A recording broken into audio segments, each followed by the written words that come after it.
Canada is a strong country. I'm a very proud Canadian, and I don't think any country can just come and say, okay, Exactly. we'll take Yeah. over your nation. I have a habit of uh, validating, through government records. You know, either they don't know it, or they may not just be comfortable, or they don't know where to start, like you said. Exactly. Okay. I would love to reach out to them. It allows you to invest in purpose-built rental housing with as little as 5% down. The rental people then. So majority of the population here don't own house. The rates are low, the prices usually boom up. It's like we saw in the COVID period. Or if the rates are high, the prices usually dip, but then the rates are too high. We did have something in GTA. Of course, the price point would be different if it's GTA, but the Edmonton, Calgary, even BC, and we're also thinking of maybe exploring even Newfoundland. I do not have savings for buying a home.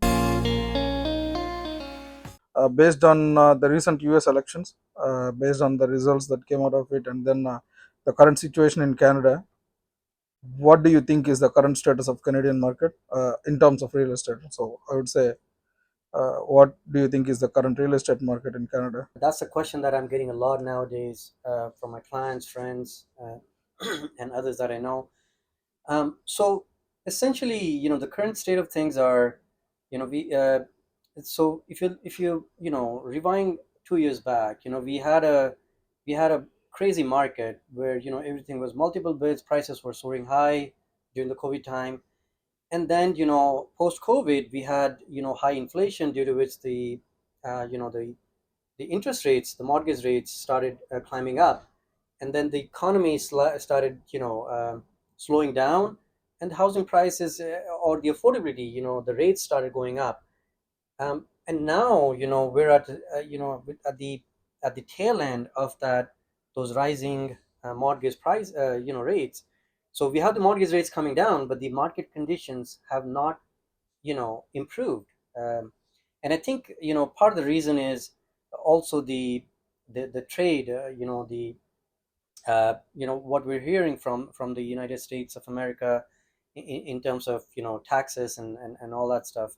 So because of that, it's weighing heavy on people's mind today. So although the rates are lower than what we've seen in the last 6 months or so, but still I think the employment rates are higher. Sorry, the unemployment is higher, Mhm. and the threat of higher taxes from US looms large. Because of that, I think the overall scenario, I would say, is the market is a little bit slower, on the slower side of things. What is that threat of US taxes that you are saying in terms of Canada real estate, right?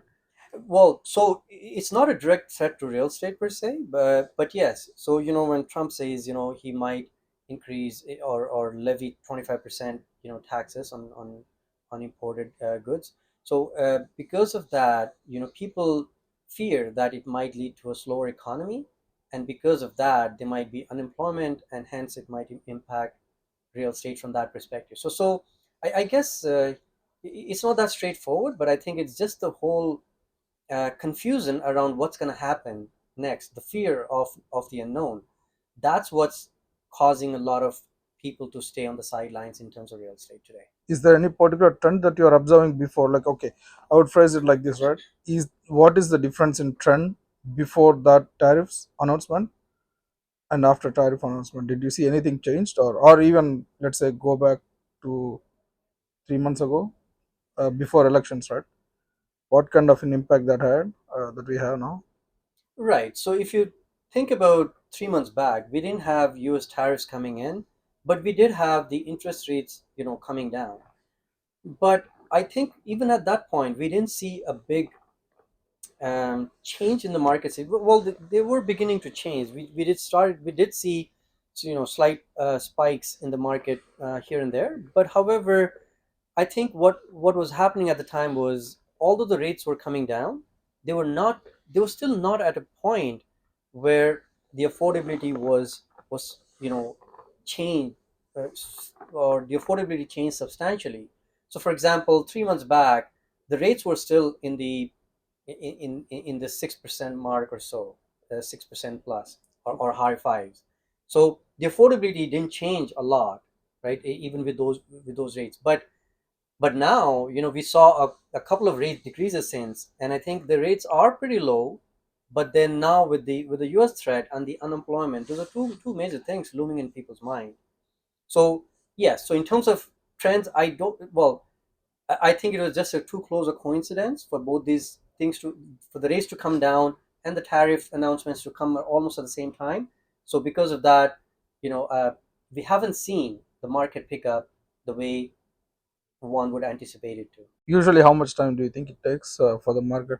Because when during COVID or before COVID and during COVID and after COVID, these three, I would say, three time frames. Before COVID we were thinking to buy the house, but we thought the rate is high at that time.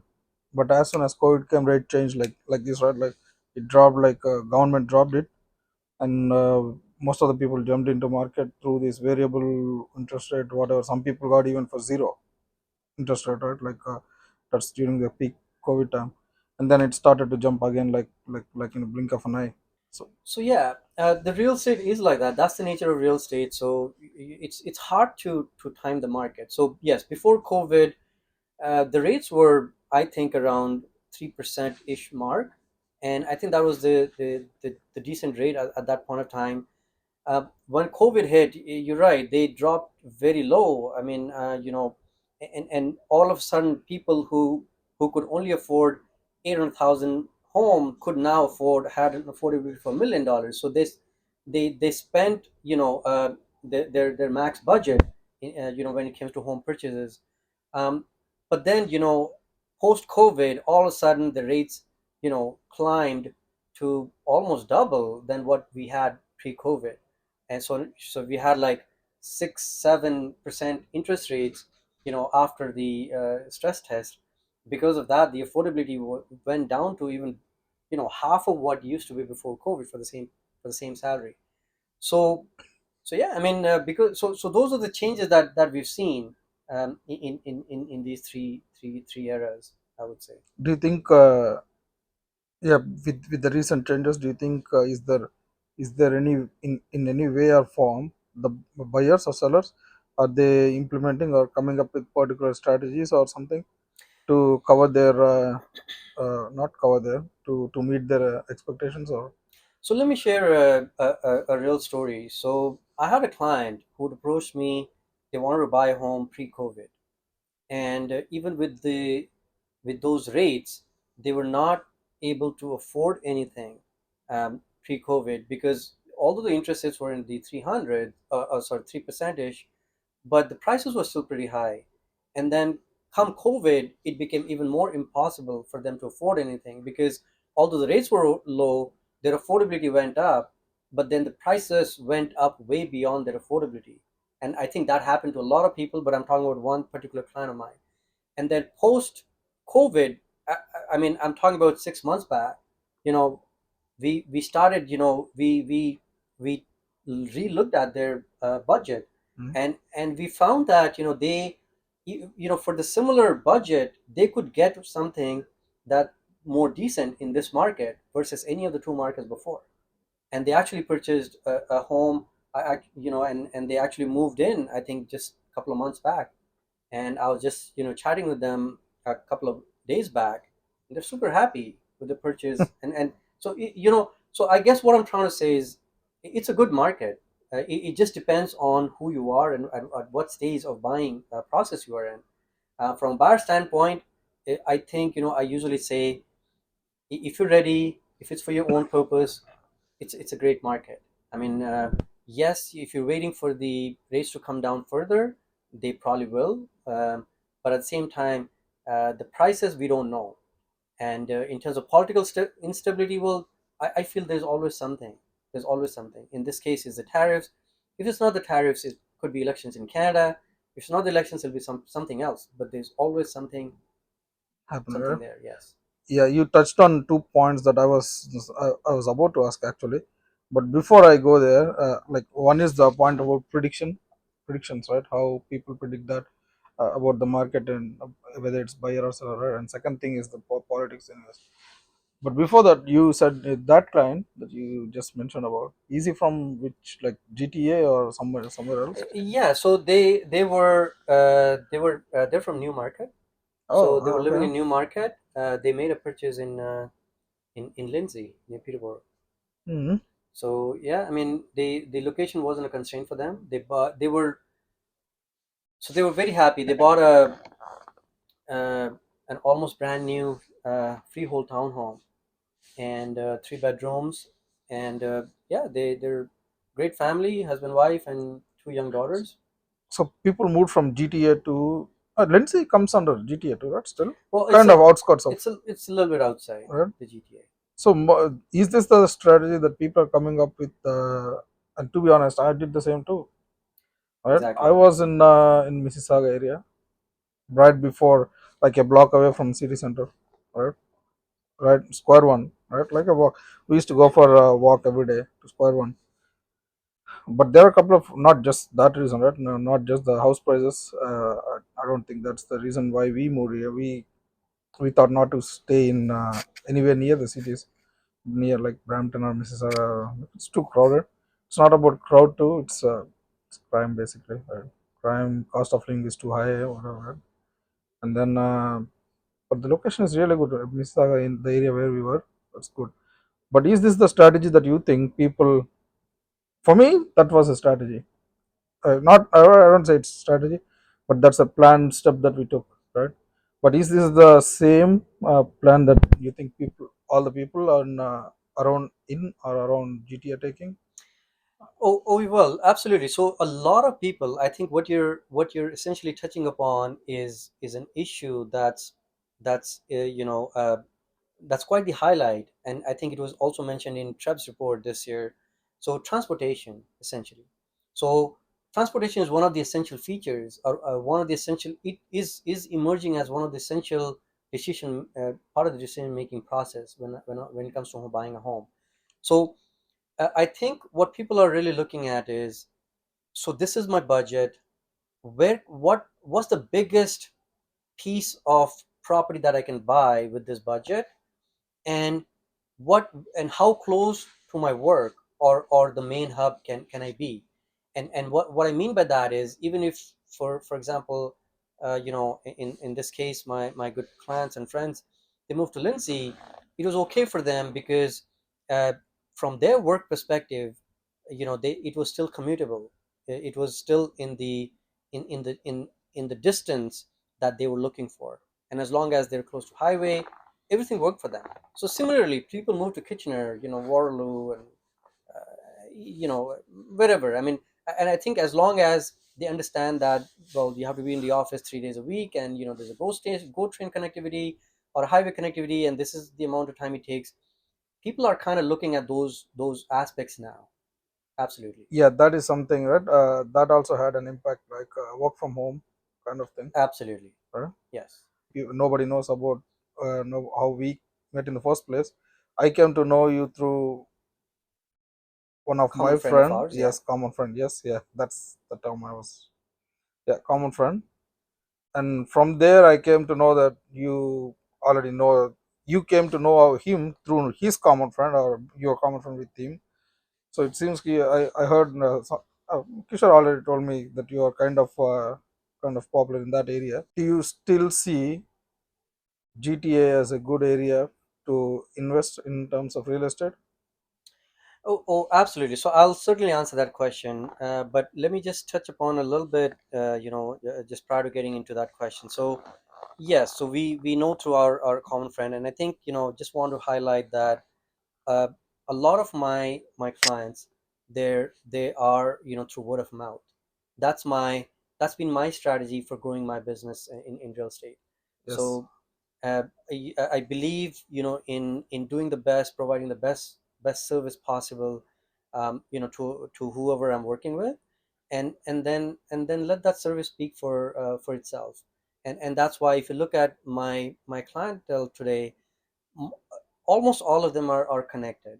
So you pick one, and I you noticed can that. Yeah, traverse the tree down and up, yeah, whichever direction you want. yeah. So But then again, so coming back to your to the other aspect of your question, so is GTA still a good place to invest? Absolutely. So it just depends where in like, where in the real estate chain you are. So for example, if you're an investor, and if you feel, well, I mean, you could still invest outside the GTA. I mean, there are ample opportunities even outside today.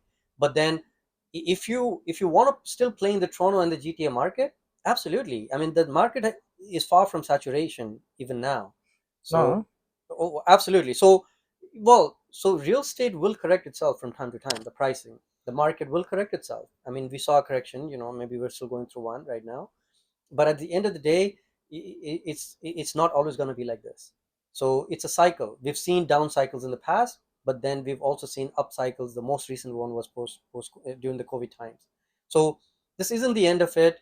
I mean, there will be another peaks and there will be other troughs in the future. So uh, so investing in GTA, so if you buy a home, uh, let's say far away from GTA, and if you pay, let's say 500,000, versus you invest in GTA, you pay $1 million. Does it make sense to invest, pay $100 million and that see the is growth, which may not be as much as what the 500,000 property will? So yes, it's true, but at the same time, that's not the only thing that drives real estate. So for example, you could see that $1 million investment in Toronto GTA grow to $2 million yeah, yeah. more quicker than that $500,000 going to $1 million, the time frame. So that's another reason, because a hub of the activity is Toronto and GTA, as long as, as far as Ontario is concerned. So again, if you don't want to pump in $1 million, I'm just saying that those as an example. Those doesn't have to be the actual numbers, but if you don't want to pump in $1 million at this stage,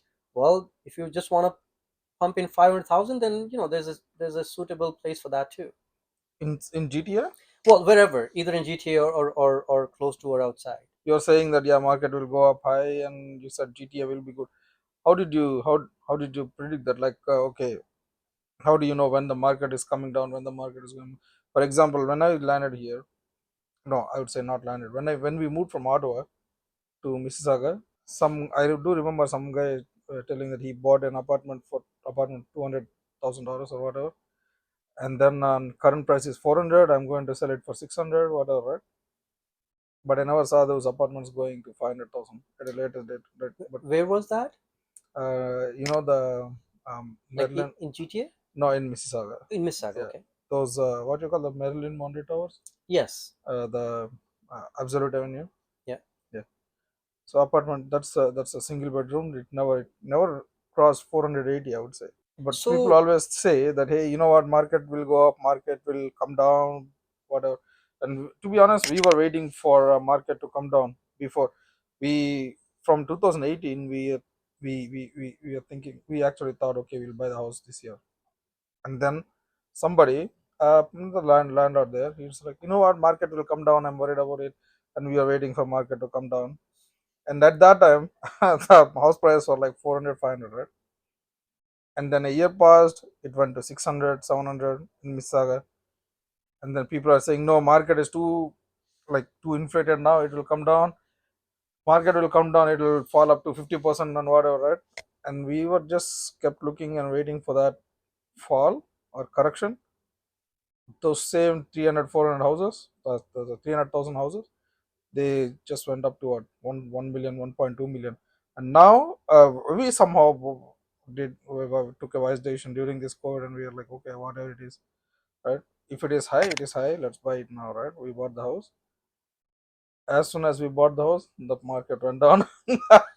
Right? And then now, but even in Mississauga now, the same house that we saw 2 years ago, no, 3 years ago, is like 2 million now, right?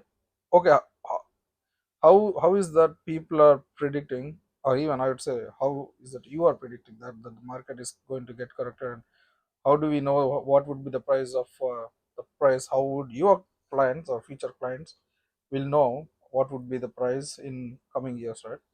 okay, so yeah, I think you asked a lot of questions, and You know, a one lot of question. valid questions that's looming large in many people's minds today, and I'm happy to address them. So Let me go back to your question about the absolute towers, right? So one bedroom, uh, so your friend bought it for 200, 300,000. He thought he'll get 600,000 for it.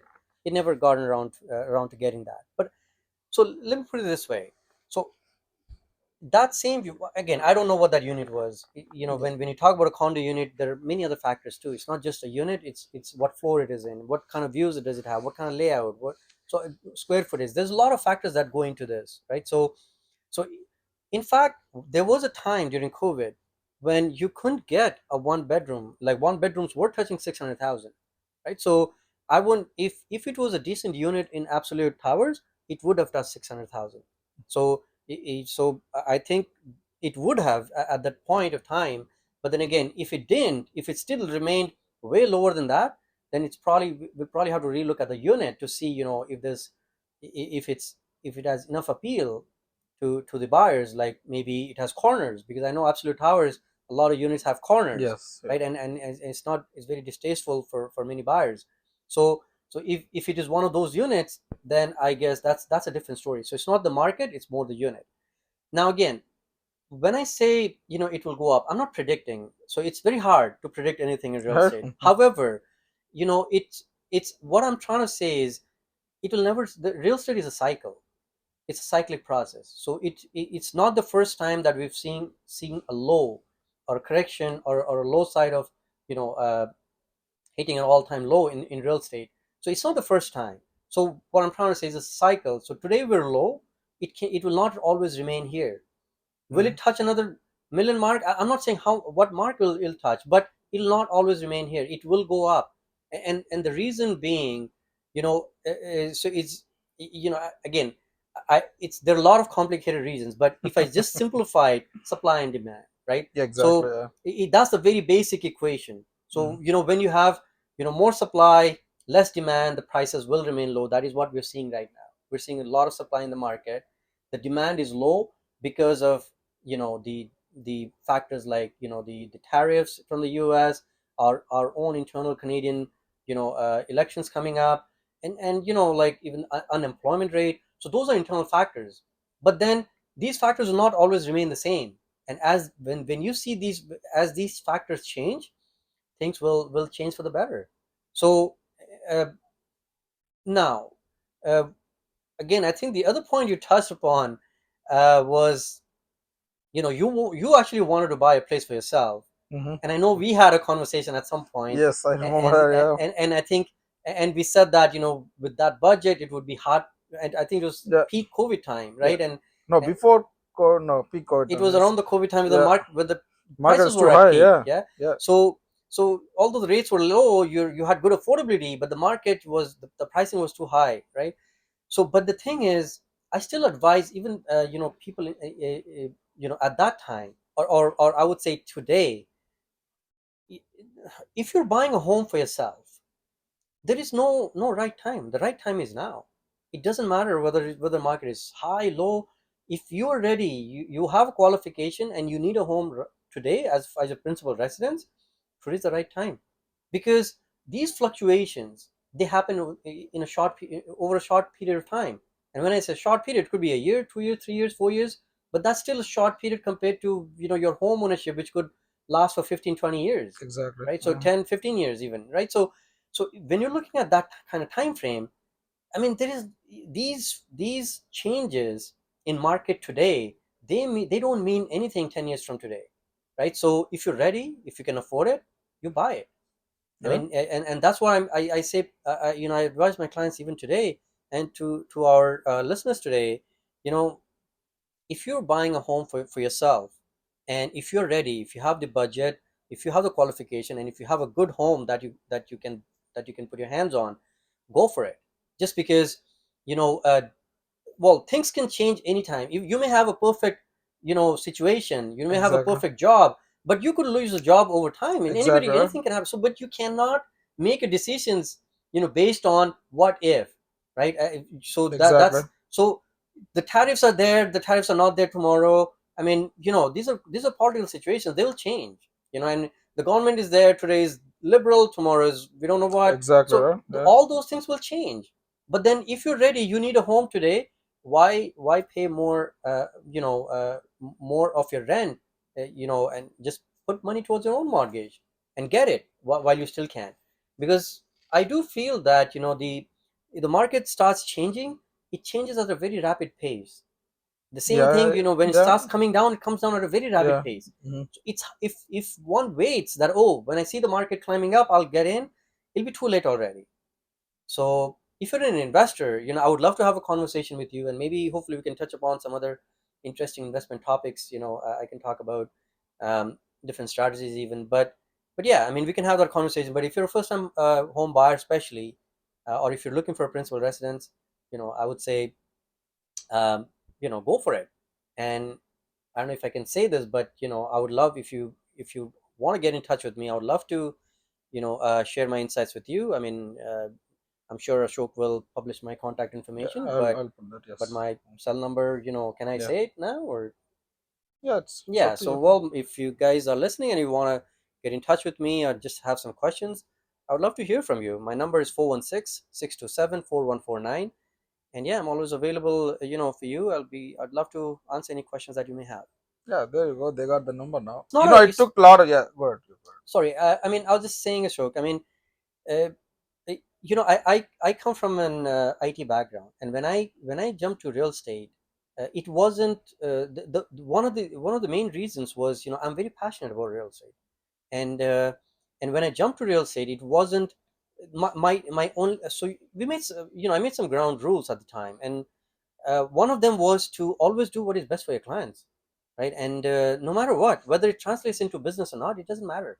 I mean, you Exactly. give the right advice, and because that's what people need today, Yeah. right? and and Mhm. then and then yeah, I mean, if they're happy, they want to work with whoever, that's okay. That's not a problem at all. But you should never, lure people into doing something just for you, for just purely to make a business deal. No, that just wasn't part Yeah, of I can talk to my that too. principle. Yeah, So because during I, I don't know if you remember where we met first time.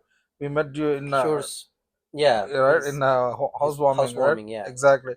And when he told me the price, I was like, oh, really? It's in you got this, like, what a good deal, right? Like, it's in center of downtown in GTA, in GTA area, not GTA. It's No, actually no, it's in city, Toronto, yeah, of city. Yeah, course. Toronto, right? Yeah, Yeah, it's in city. Cities, it's like in the center of city, and then it's a good price. And I was like, oh, it's yeah, impossible to. I told Kishore too, hey, it's a very good deal. I don't know how did you get it, and he pointed me to you, and I was like, okay. Uh, but by the time when we started searching, we did went through different. I did say this in my second or third episode too. We went through different other agents or real estate uh, yeah, brokers, yeah. but everybody is like, hey, this house is $1 million, this house is this much, this house is this much. As we'll go look at a house, come back, go to shower. When we are in shower, we used to get a text, hey, It's gone. the bid is this much, and if you'd like to get this house, Yeah, go for this one, 1.2. Everybody's like mill. I yeah, don't know where, I don't know where people think this million will come from, but anyways. But when Kishore told me about yours, I was like, oh wow, that's a, and in the center of city, right? But only drawback at that time for us was somebody told me in that function that, hey, Sandeep concentrates more towards GTA, Oshawa, Ajax, that side, right? So I was like, I'm at that time I was working at a different location, completely opposite to that. So I was like, okay, so this may not be happening. I did talk to a couple of people from that function. People said, yeah, he concentrate more on that side. So we are like, okay, we went to search some other agents, and it was a big journey. Anyways, yeah. So for the, as for you said, what you call this, investment, people buying houses for investment, right? And now government also came up with a plan. And I don't know if you were talking about this, what kind of investment, like when you were talking a couple of minutes ago. Uh, Government came up with a ban on foreign investment, or uh, government said nobody can invest in property, right? And also they are proposing, not proposing, they already implemented or approved a bill saying that people cannot flip the houses within 2 years. If they flip that, then there will be a capital tax gain, right? So Right, exactly. So okay, so before I touch go to the investment piece, so let me quickly talk about the other part that you mentioned. So you know, I I'm a of course I live in the GTA area, so I do a lot of business there, but that's not the only focus area that I have. And I think now now I I know that, yeah, yeah. so I do deals in Kitchener, in the Niagara region, Yeah, even on the Far East and around the Kingston area, the Peterborough. So I'm all over the place, and even like in the Barrie, and I'm all over the place. Again, for me, like I said, I think, and it ties into the fact that I'm very focused on my clients. So if I'm working with somebody, I go where they go. I mean, I would, yes, I mean, I could easily tell them that, hey, I don't work there, so maybe here's somebody that I can refer you to, which I could do. But I feel they came to me with certain expectations, right? And I would love to, and I don't mind going that extra mile or miles in this case, and just getting that done. I have a lot of happy clients, even in Kitchener area, wherever you go, I mean, in all those regions. And they'll tell you, I work for them, I negotiate hard for them, and I don't rush them in. And again, uh, the market that you talked about, in the peak COVID time, yes, it yeah, was a rush time, but even then, I think for our common friend there, we got him a place around that time. yeah. But there were times we were in those situations with him as well. But it depends on person to person. So when I realized that what his wants were, and what his pace was, I adjusted my pace to match his. And then we kept looking, and then I found this perfect property, and it just happened to be there. And yeah, so we were able to get it for him. So yeah, I mean, I guess what I'm trying to say is, I work everywhere throughout Ontario. you know yeah, if wherever my clients take me. Now, talk about investments. So there are many investment vehicles available even today. So uh, yes, I think when we see the foreign investor buyer ban, and a lot of other, the government, trying to put tools in place to stop certain investment practices. And I think those are great, because those are unhealthy practices, and I think the government wants to stop those, because they're in a way protecting their protecting people. Because what we were seeing in the COVID times is, anyone and everybody that had money, they would simply put in and buy a detached townhome condo, and just with the view that, oh, we'll just rent it out, right? But then, eh, again, in that mix, there were some veteran investors who knew what they're doing, who had a solid backup plan, and they had been doing that for many years, so they were solid. But it is the novices, the first timers. And I've heard of stories of, where people got one home, and then they went and bought pre-construction, and then they bought another pre-construction. It was crazy, why they would buy all this. And I think they were carrying a huge risk, in terms of, they were saying, oh, when this closes, I'll just rent it out. But then Exactly. they never thought, what if they couldn't close it? What if the market changed? What if the rates changed? They were thinking was that the market will always remain the way it was. So I think, in order to protect people like that, the government, I think, took the right step to protect people like that, and take away those investment tools. But having said that, for most seasoned, and for somebody that looks at investment as a long term goal, I think we do have some good tools. For instance, I think there's a lot of focus on purpose built housing, rental housing Hmm. now, right? So there's a lot of focus, because we're trying to, I think the government is trying to bridge the gap between, for rentals, like purpose built Yeah. rentals. Hmm. So there's a lot of renters out there, and there's not enough properties for them. So a purpose-built rental is a perfect opportunity. And you know, uh, I actually happen to be have projects, exclusive projects, that are excellent investment vehicles. So there's a program called MLI Select from CMHC, and it allows you to invest in purpose-built rental housing with as little as 5% down. Oh, okay. And I've spoken to a few of my clients, and whoever I speak to, they get super excited, and so essentially there are, yeah, so they're purpose-built rental housing. For example, just to give you an idea, just to put things into perspective, I you could was own, about to ask the example. Yeah, exactly. yeah. Yeah. So just to give you, an example, so for about 1.5 million purchase price, you could buy a fiveplex. A fiveplex is like a five door, let's say two Wow. semi-detached with upper level rentable, Yeah. lower basement, legal basement, fully rentable, and then you have the other semi-detached as well, up and down rentable, and a garden suite. So you have five rental units in two homes, in two semi-detached, and it costs you 1.5 million, but you're only putting down 5%, which is about Now, 75,000. how? Okay, how is it two semi-detached with So so the first semi-detached upper level yeah. and basement rentable legally. So these are Okay, two so units, two units, yeah, and basement then and yeah. this Okay. other two units in the second semi, and then you have a detached garage in one of the semis. So what we do is Oh, okay. they build a garden suite on top of the semi, and that becomes a separately rentable, legally Exactly. rentable So unit as well. penthouse kind of, right? Kind of. So Yeah. Okay. a unit above your detached garage, Hmm. right? So in that sense, you have five units, and all, and it and like, so the goal is that these are all, these units, once they're fully occupied, they're cash flow positive, because you're only putting down 75,000, which isn't much for an investor. Exactly, right? and Yeah.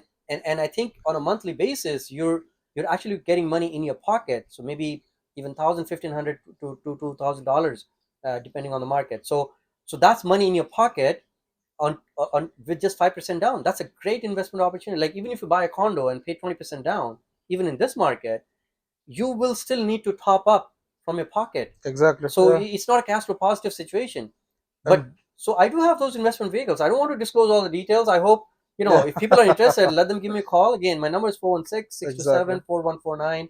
And if there are investors out there, it's an excellent. I've so me and my brokerage combinedly, we've sold roughly about $300 million worth of inventory in the last 6 7 months. $300 million. $1 million worth of Wow, that's cool. inventory Yeah. in the last 7 months.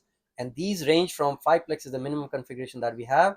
They go all the way into 10 plex, 20 plex, like apartment buildings. So if you have the budget and the thing to invest, I have the product for you. So And this is around GTA.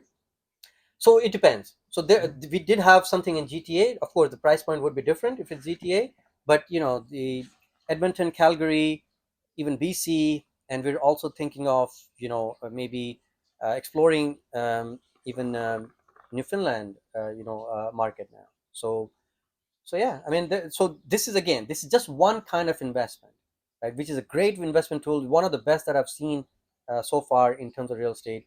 But beyond that, I mean, there are other tools as well. I mean, if somebody wants, but again, everybody has a different risk palette. The rental property that you shared, you just mentioned about, which area is that particularly that we are talking? You said Edmonton, Alberta, where, right? Will that be the same in local here, right? Like in Mississauga, Toronto areas? So the way this program works, it's from CMHC. So CMHC essentially, has this program where they encourage purpose-built rental housing. So if we were to build, stuff like this in GTA, it's going to be very expensive. Hmm. So and it may not be at 5%. So the investment may be more than 5%, because in order to remain cash flow positive, the 5% may not be an enough down payment. So that's why, and also the purpose of this program is to support rental housing in areas where it is needed the most. So I think that's why a lot of focus is on Alberta and Calgary. Sorry, Alberta, Edmonton and Calgary in Alberta. Um, Also, I think some in BC. We did have a rental building that came up under this program in in St. Catharines a few months back. Um, but yeah, we don't see a lot in the GTA just because the pricing and the down payment and the cash flow positive aspects, they don't work that well. But having said that, we do see some in GTA as well, but then they'll be very expensive, and it may not make sense, from that standpoint. Based on that, on this discussion, right? If it is me, if I put $75,000 into that rental property, right, and I get this semi-detached, five portions, 5 units, Yes. and I'll get the what you call this mortgage, not mortgage, what you call the Yeah. So the cash flow positive. So yes, yes, yeah, so okay. So let me, yeah, just elaborate a little bit. So if you put down 75K, you get those units. So those are pre-construction units. So they essentially would be, they would start constructing. And again, the builders, that offer this, they select, land carefully.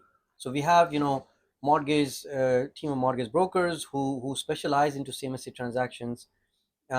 Plus we have like builders who are experienced in building, purpose built rentals for that through CMSC.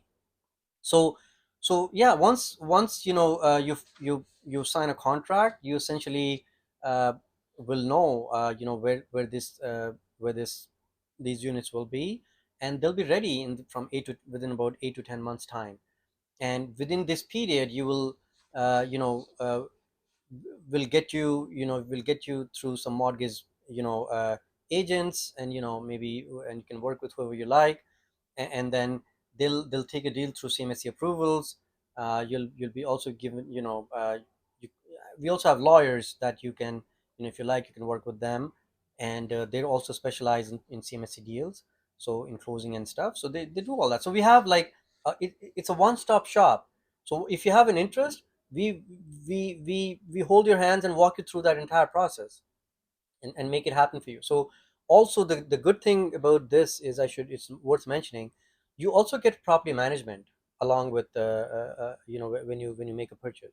So a property management, of course there's a charge for the property management, but including all the so if you consider the rental income that you will get from all the units, minus all the expenses that you have, the forecast, in yeah. terms of Mhm. property taxes, the property management, and all that, you will still put money in your pocket, on a monthly basis. So you'll be cash flow positive. So having a property management is a beautiful thing in this case, because even if it's in Edmonton, for example, I mean, if anything happens, you're not rushing there for to fix every issue that the tenant has. Exactly right. You Yeah. have, yeah. So you have a property management that that will help you manage that, and you're still putting money at the end of the month in your pocket. So I to me, I help clients with a lot of different investment types. This was something that stood out for me. So again, going back to our earlier discussion, so even in this market there are silver linings. There are opportunities to invest, even for investors, maybe different kinds, but nevertheless they're there. So for a common person, what kind of an impact will that bring in terms of his taxes and everything? If somebody want to invest into this real estate, what the new program that you mentioned, MLI Select, whatever. Yes. If somebody put money into that, will is there any chance that the government is or CRA is coming behind them? Well, so again, I'm not a lawyer, and I'm not an accountant, but so I cannot provide an expert advice. But having said that, what I can tell you is, uh, so of course you will have to pay taxes, right? But I think when you're buying investments like these, it's usually advisable that you buy through in your corporation's name. So you have a corporation, and then buy these investments in a corporation, because it's a commercial transaction. It's an investment. Of course, if you could also buy it in your own name, but then if you buy it in your own name, any profit that you make, Yeah, it is obviously. on Yeah, you, and your taxes will be at your personal bracket, yeah. level. So again, but I think, as we get into the, if you or anybody listening to us has an interest, we can always talk about it, and can always put you in touch with the right experts. So I just want to add one last thing, as part of that. again, and this is more for the listeners who are joining us, now, or the viewers who are joining us now. If you're an investor and looking for a great opportunity in this market to be cash flow positive, ask me how, and my number is 416-627-4149. I'd love to, connect and answer any questions that you may have. The home affordability, right? We'll move away from that slightly from the rental property. How about the home affordability? What do you think is the current conditions of for somebody who just immigrated to Canada, right? Like, let it be student who recently immigrated here. So basically, they are first time home buyers, right? How do you think is the okay? I would frame it like this, right? What do you think is the affordability for them to buy a house now in current situation? Well, I think it's a great opportunity for people like that. As long as, they have income, qualifying income from mortgage perspective, and if they have the required down payment, it's a good time for them. Just because, the rates are low and the prices are low, which happens rarely in real estate market. If the rates are low, the prices usually, boom up, like we saw in the COVID period. Or if the rates are high, the prices, usually dip, but then the rates are too high, so which we saw post COVID. But this, I feel, is a perfect, you know it's a perfect time in many ways, where you have the lower rates and the lower prices, which doesn't happen very often in real estate. So, and I think the only reason why we're still seeing a lot of buyers on the fence is because of other factors, right? So maybe political factors, maybe, the whatever they see in the news. And so I think it's those factors. But if there are, first, it's not just the newcomers to Canada, newcomers to Canada for sure, and then even, buyers who've been looking to maybe buy their first home, and they've been waiting. I think it's a wonderful opportunity to explore. I mean, that's what I see. That's how I see it. So where do you think they should start? For example, I know a couple of students, okay, or some new immigrants who came here. Let's for say, let's take me as an example, right? Yeah, I want to buy a house. Where should I start? that's a that's a very nice question, and the reason why I say that is I tell my many of my clients that there are many people who want to buy a home in Canada, and they are qualified as well, and many times they just don't know it. They still feel Yes. that, oh, how can we really buy a home here when they are very well qualified? So it's not very complicated. I think the first thing to do is to pick up a phone and call your realtor. I mean, you could call me, or if you already have a realtor, then just work with them, right? And just call your realtor and have a chat with the realtor. That's the first step. And uh, Ashok, I'm not sure if you know, but I conduct a lot of seminars, especially for Ah, the first time home buyers. okay. I don't know And that. that's Okay. how, we talked about, our common friend where we met, and his, His who friend, yeah, his yeah, friend, and yeah. his friend. So I know all of them, and that was how that was my first step for them. They were new to Canada, and they contacted me, and, for a different purpose. And I said, hey, you know what? Let me educate you on the process. And many of them were not ready at the time, but then they knew what the process was and how to go about it. And then, some were ready, and we started the process right away. And some came to me after 6 months, after a year, after even a year and a half, as and when the readiness happened. But then they knew what the goal was and how to work towards it. What is that seminar? Where do you conduct them? Like, what is that Anywhere, about? well, it's anywhere. So Like, like, for example, if you said, hey, I have a few friends, and I can bring them all over here or anywhere else, or if do you have a place that you can, we can all gather anywhere, at a common place, for an hour or two, and I can provide them the basics of the entire process. And I've received very good feedback about those seminars. And yeah, people have been very receptive, and they said, wow, I never knew about this. And even if a lot of them are already qualified, they realize at the end of at the end of the training that, oh, well, I'm already there, why don't we start the exactly, process right? tomorrow, right? And then there are some who say, okay, so this is where I am, what do I need to, and after that, if there is a personal advice needed, I always do that too, right? So wherein say, okay, this is where you're at, you need to get here, but these are the ways that you can get there. So there are, and again, many people think having a savings is the only way to home ownership. It may not be true. I mean, there are other vehicles, other tools to home ownership. So of course you need to have some savings by the time at the time, but at the same time you may have that money elsewhere, qualified money, which you may not be aware of, that you could use towards your home purchase. I was about to ask you about the alternatives for other than savings. That is my next question actually, but I would like to before that I would like to ask another question. What is there a particular office or a location that people need to come for to attend the seminars, or do they Absolutely need not. to book an appointment with you? Well, so they need to let me know. So, for example, let's say, for example, if you told me, "Hey, I have a few friends, and can we just conduct something at my place?" and I'll be happy to come down and just run an hour presentation, half an hour to an hour presentation, and just educate everybody. So for me, like I said before, it's real estate is my passion. So I'm not just focused on making deals happen. Of course, that is there, but then beyond that, I mean, it's my passion. So I like to educate people on what real estate is, how you can become a homeowner, and or even in yeah, anything related to real estate for the matter.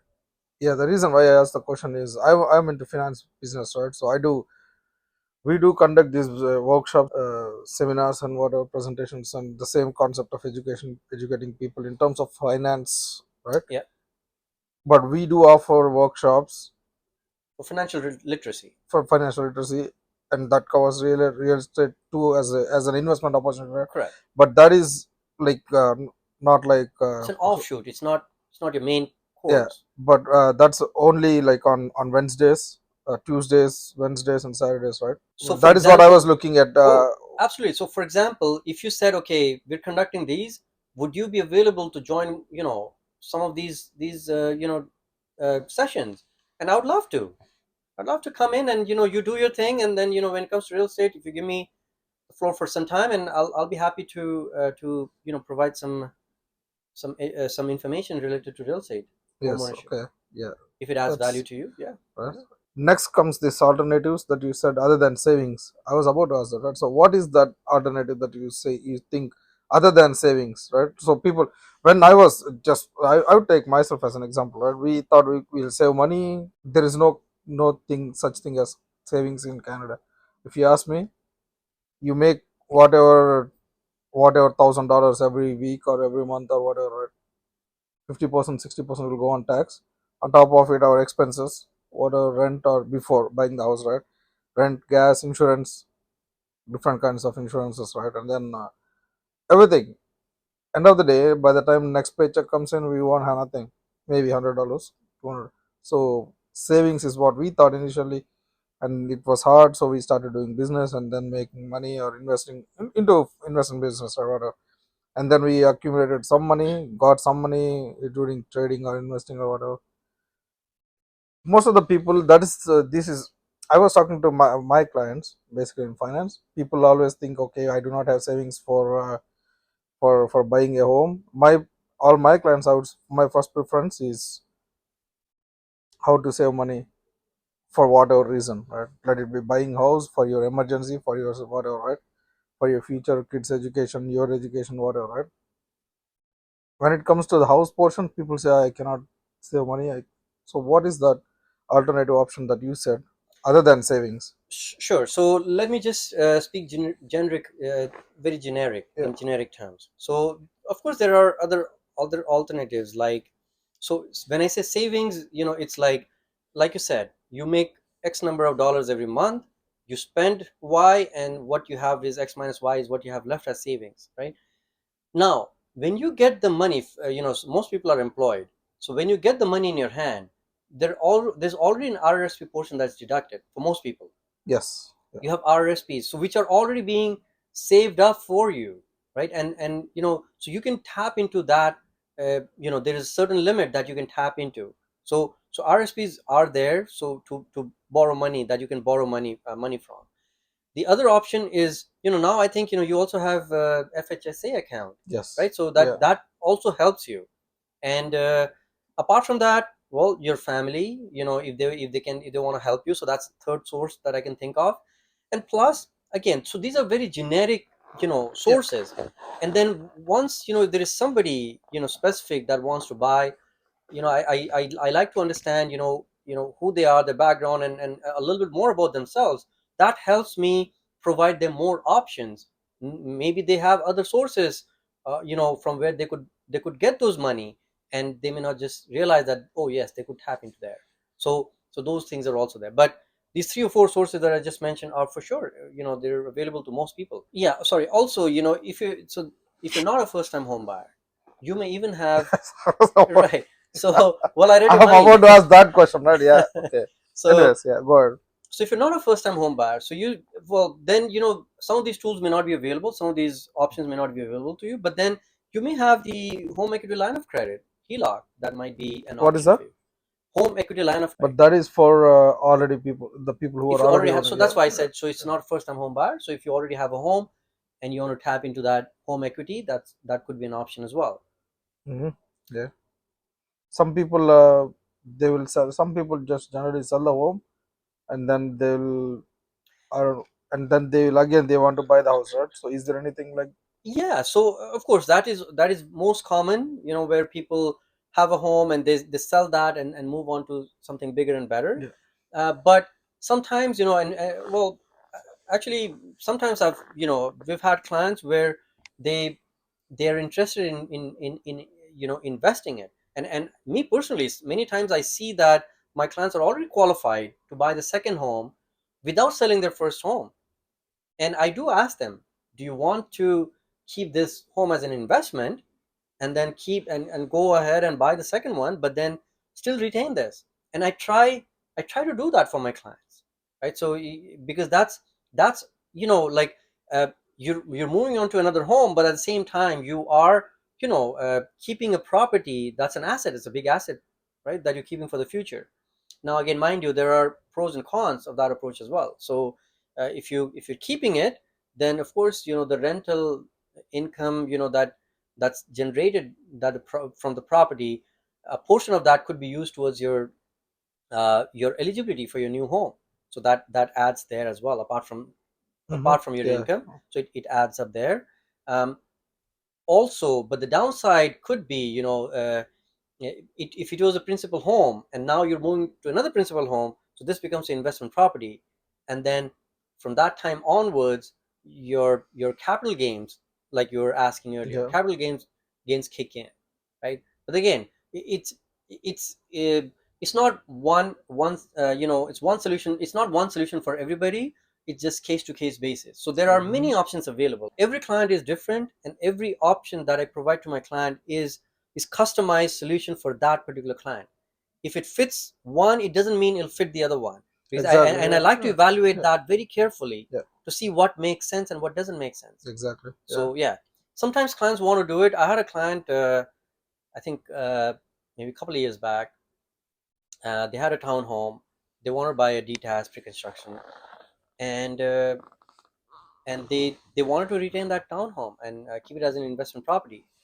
And we tried very hard, but at the same time, the market conditions changed, the interest rates increased. So uh, so it became very difficult for them to keep that home and buy the next one. I mean, they could have probably managed somehow, but I think it would be a lot of financial stress on them, right? And then again, just knowing the situation, I, my suggestion was that, I presented them the options. If you do this, this is the financial burden that you're taking on every month, Yeah. right, at, Hmm. at these interest rates. And so either you do that, versus, you sell it, and that's the financial, so ease of my peace of mind. So again, so it's whichever way, whatever works for them. But my job is to give them option, the best options, and even make recommendations sometimes. What do you think about the rental people then? So majority of the population here don't own house, right? Majority of them. I was in that situation long back, so I know how the conditions would be there. But 90%, no, I don't want to say, I don't know what is that percentage like. rental to ownership percentage in Canada. But what do you think about the condition for rental conditions? Basically, how are people? How is the condition of people? Is the rent affordable now, especially after this failure on policies, whatever, right? Right. Well, so again, I personally feel a lot of renters, they qualify for home ownership. Either they don't know it, or they may not just be comfortable, or they don't know where to start, like you said. Exactly. Okay. I would love to reach out to them. And if there are any renters that are listening to us right now, I would encourage you to call me and let me try and see if you qualify. But because a lot of renters do qualify, and I think my personal thing is, if you're coming new to Canada, I can understand if you rent for a couple of years, right? But then if you have a good job and Hmm. and some savings, I think you should start exploring the home ownership options. And I think it's good to get into a home, as soon as you can, get one, right? Even if it's a starter home like a condo or a town, I think it's good to start there, and then maybe eventually grow up, into something bigger, in a matter of years. Because once you're in the real estate market, once you own a property, selling that, and then moving on to the next one becomes a little bit easier, versus trying to save up for the big one in one shot. So it is like that. So that's how I feel. But I know some of my, some people that I know, they feel renting is better. Keep renting and it's always better. I had a client, and he believed in renting, but I think the reason was different. He was only here for, he didn't want to be here for long term. Huh. So he wanted to, In uh, Canada in or? Canada. Oh, really? So he was Okay. here, he was working at a good job, good income, everything was there, but he kept renting. And when I had the conversation, when he asked me about home ownership, and we started having this conversation, and he didn't have long term plans here, and I think he moved back home, I think this last year. Back home, which is that? So I think he was from India, Oh, okay. so he went back. And Ashok, you'll be surprised. There are many people in that boat. It may not be a majority, but there are quite a few people who, Recently, I met, yes. yes, Recently, I met lots of people. People are right, planning to move away, like move back home, right? Not move away. They want to move back home because of job conditions and market conditions and blah blah whatever they're saying. I would say people who came, struggled hard, worked hard, came here, and then if they cannot settle here, that's. I right. would say It's sad. I'll show you as an example, right? Came 20 years ago, you established yourself. Now you are one of the top guy here, right? Like in real estate. So Well, people. thank you, Ashok. But I think it's even yourself. Like, look at your own story. So a lot of us, I think we're in the same boat. We were in the same boat. We struggled. We worked hard, and we did things in our life. And success is not just financial success. It's about establishing a family. Also is Exactly. Yeah, yeah. and just living comfortably, being happy. With the family, living comfortably. Doing your work. Just doing your day-to-day thing and just being happy with your family. I think that's, to me, even that is also success in many ways. So, So, yeah. but then again, uh, uh, this particular client of mine, he didn't go back because he couldn't settle down himself, because that was always his plan. And I do. And for him, somebody like him, and there are people like that, like who come here, they're happy back, wherever they come from. They're happy, but they just come here for a few years, maybe, just different, to have a different look at life, and maybe different lifestyle, maybe different culture, maybe Yep. different, and then, but they always want to go back at some point, even for them. And I have a few people like that, a few clients, and I have good solutions for them, so that when they go back, they can still make good income when they are back home. Or Huh. take, yeah. So again, I have a lot of creative ideas. Like I said, when somebody comes to me, I try to think from their perspective and give them a customized solution for them. It's not, okay, this is real estate, you want to buy, okay, no, you don't want to buy, okay. No, it's not like that. It's about whether buying even makes sense for you. And there are sellers who've come to me, and I've told them, it doesn't make sense for you to sell, you should keep it. And I have sellers like that. They're my clients today. I've had buyers come in, and they don't qualify. So, and even if you remember, when you came to me at the time, I mean, you were at, that was a different phase for you. Now you're at a very different stage. Yeah. Good for you because you struggled, you worked hard, and you're in a very different state today. But so I even so for so there's different solutions. I mean, it's not that if somebody wants to come.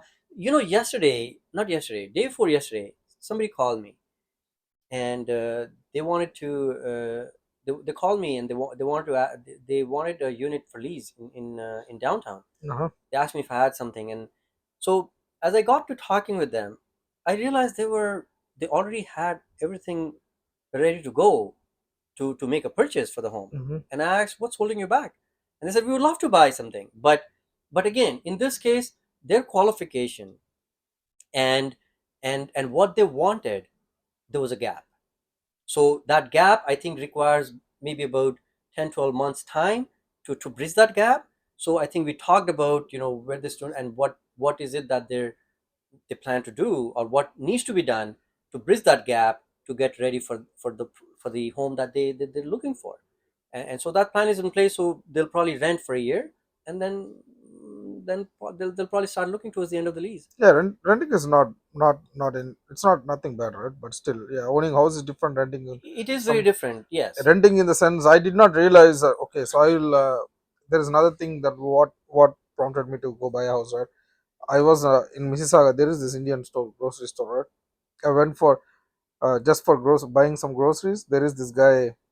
He's selling some well, whatever, right? What no, Connections, yeah. connections? Yeah. And he said, okay, where do you live? Blah blah blah blah.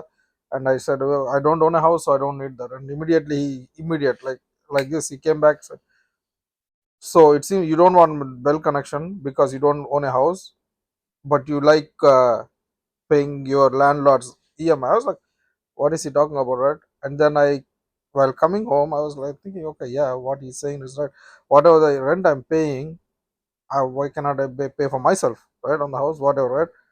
And that is something that prompted me. But okay, anyways, the topic came here regarding successful people and everything, right?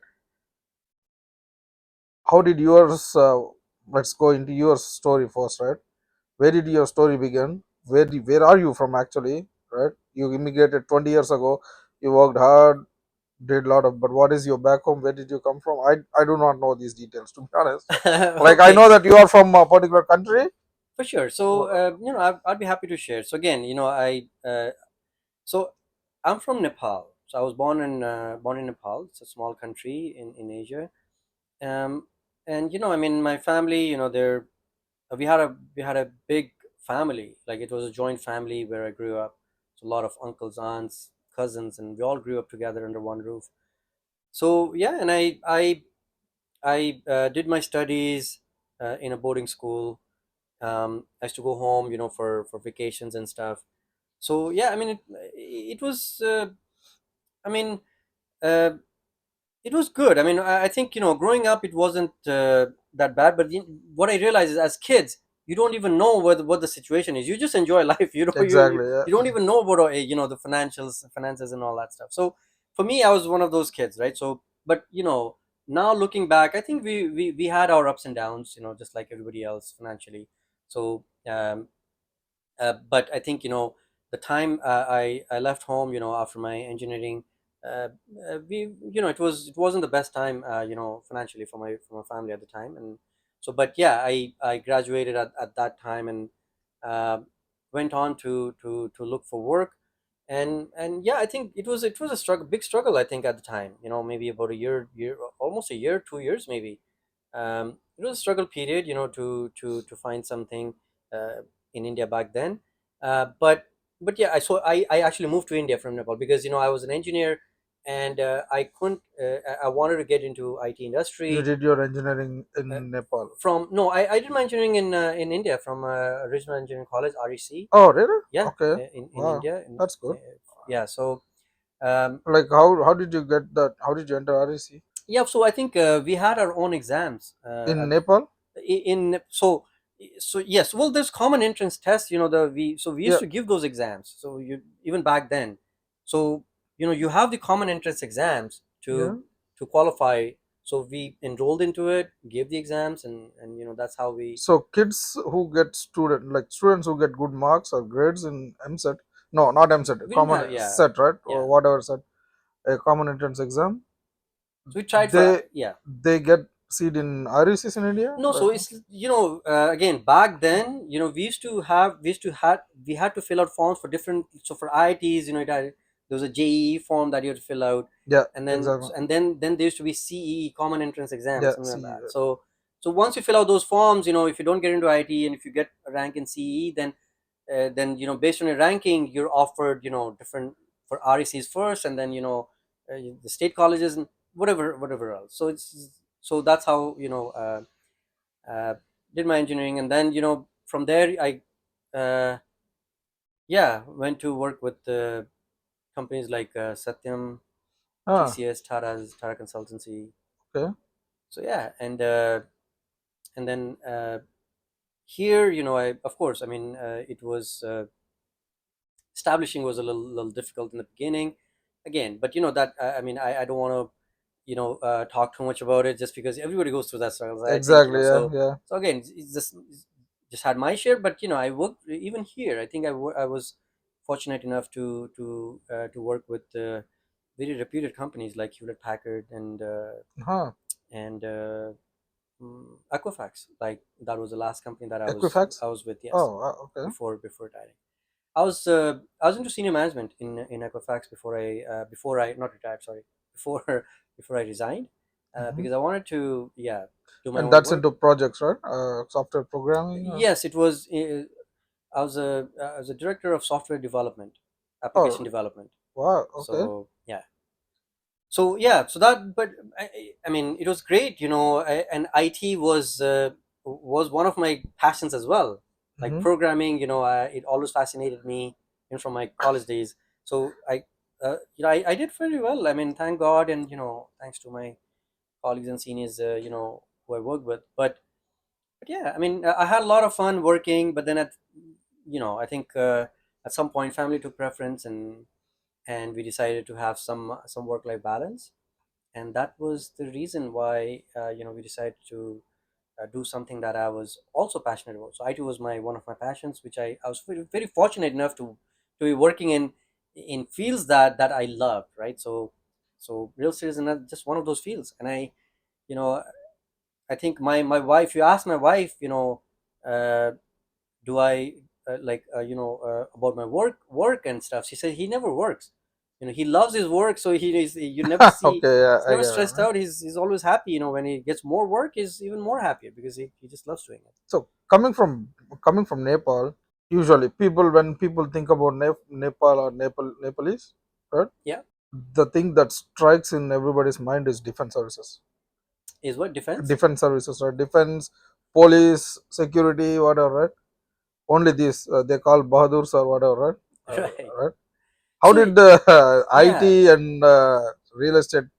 That's something you're thinking. so of course, I mean, there are stereotypes everywhere, but having said that, there are a lot of successful Nepalis. So I Hmm. think maybe uh, we look at, yes, a lot of Nepalese in the security field of security. So of Defense course, services, Gorkha defense, yes, regiment. exactly. It is not just in India, right? It's in British too. British, when they are leaving India long back, they they started hiring or recruiting people, not recruiting, selecting people from Nepal.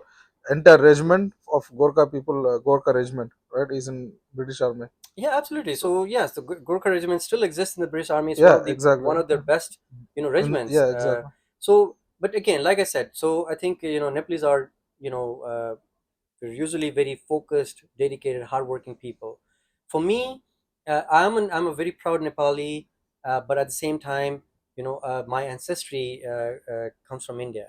So my great ancestors, they settled in Nepal, and but I'm very proud to be uh, was to be part of to be born there and raised there. I have a lot of friends. I love the language, culture.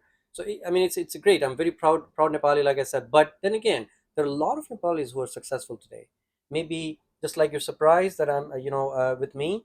Maybe you don't know. Maybe there are other Nepalis around you. You just don't know them, Yeah. right? So So yeah, I mean, they're very hardworking people, and now I think in the Markham and Shepherd area, Markham Ellesmere area in Toronto, there's a lot of Nepali population that I see nowadays. Huh. So maybe it's the students who come in, and then they gradually make their way up. So with the recent changes in the government that I asked, do you think the government need to do more for real estate market, or in order to improve the conditions in, let it be for buyers, sellers, like the real estate, what you call, uh, consumers, I would say, or let it be for rental people. So well, uh, so the government, I think I do see that there's a lot of things that are being done by different governments. For example, in terms of we saw the foreign buyers ban, right? So that's, I think, directly related to real estate, right? Where to make the properties available to our local Canadians more than the foreigners, Yeah, right? So that's a step in the right direction. Plus, you also see the stress test. There's some rules around the stress yeah, test that is going changed, right? away Yeah, for first time home buyers. So that's a step in the right direction. So there are a lot of things. The amortization period being increased to 30 years. So there's a lot of good things happening to make housing more affordable. Also, I think in terms of building homes, is also there. So there's the government is actively involved, and they're doing a lot of good things to make home ownership more affordable and accessible to Canadians. At the same time, is there opportunity to improve? Absolutely. I mean, for example, there's the taxes. I mean, there's a lot of taxes that are. I think there was a 66%. I think, capital gain tax capital gain that tax. Yeah, was. Uh, I don't know. Well, so that was being talked about. So again, those I think is on pause from to the best of my knowledge at this point of time. So that's again, so that would have been a deterrent, especially in a market like this. Plus, I think the other development charges. When you're doing a new construction, there's a lot of taxes that the builders have to pay, and eventually those taxes get passed on to the consumer, to the buyer, and so that the home becomes more expensive. So looking at those taxes and reviewing them and making them more affordable would probably be something that the government could help us with. Also, I think there's a lot of push to build more homes, but at the same time, I think I feel, me personally, I feel there's a lot of push to build vertically, a lot of condos, right? And I think, and while the condos are being built, but they're we while it's good for most part, but there is a small portion where we see the quality of construction being compromised in condominiums. Also, the units, they're very tiny.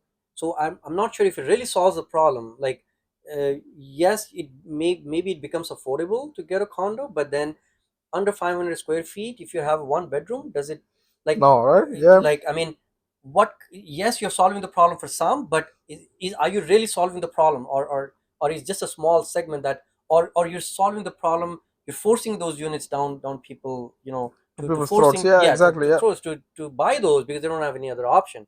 But again, having said that, I do understand that there may be additional pressures on the builders and the government as well, because the cost of the land grows, and it's Toronto, right? So, and the per square foot cost is growing, right? So they may have a challenge ahead as well. But then again, going back to talking about the absolute towers, so it's a great design. It's very nice to look at. But then the units, some of the units, they have like a cut, like they're not even like a square or a rectangle. Like there's no straight lines yes, in exactly. Yeah, many units. yeah, yeah. And when you look at those units, you look at it as if, like, like, why would you, like, nobody loves it.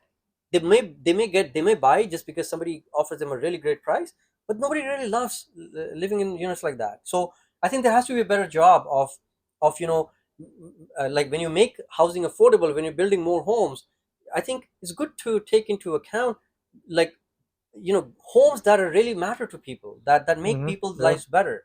Like, we have a missing middle today.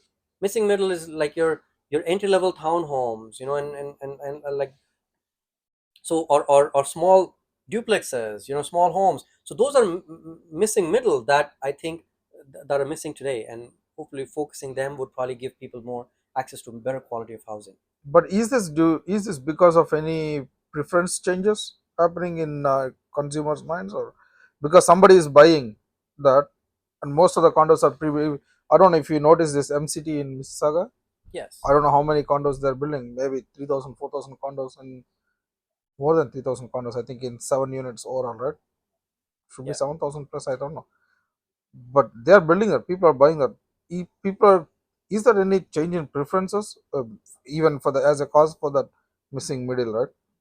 So again, people will buy what's available. So for example, MCDs is a good example, right? So I mean, it's a big established community, and it's community around, your city center.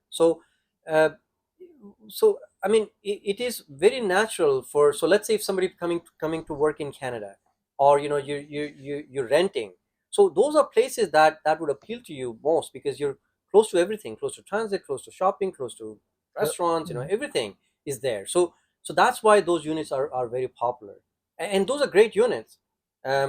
But I think, and there'll be many people who probably not just buy it for investment but even for themselves, right? So Yeah. a one bedroom, two bedroom, as long as it's affordable, it's a great option, right? So but then I think, as long as condominiums are great entry level options. So we're not saying we shouldn't have condominiums. What we're saying is, even if there's a condominium, it should be decent, like the square footage, right? And the construction, the function should be there, so that if somebody's buying it, they at least are able to function in that home.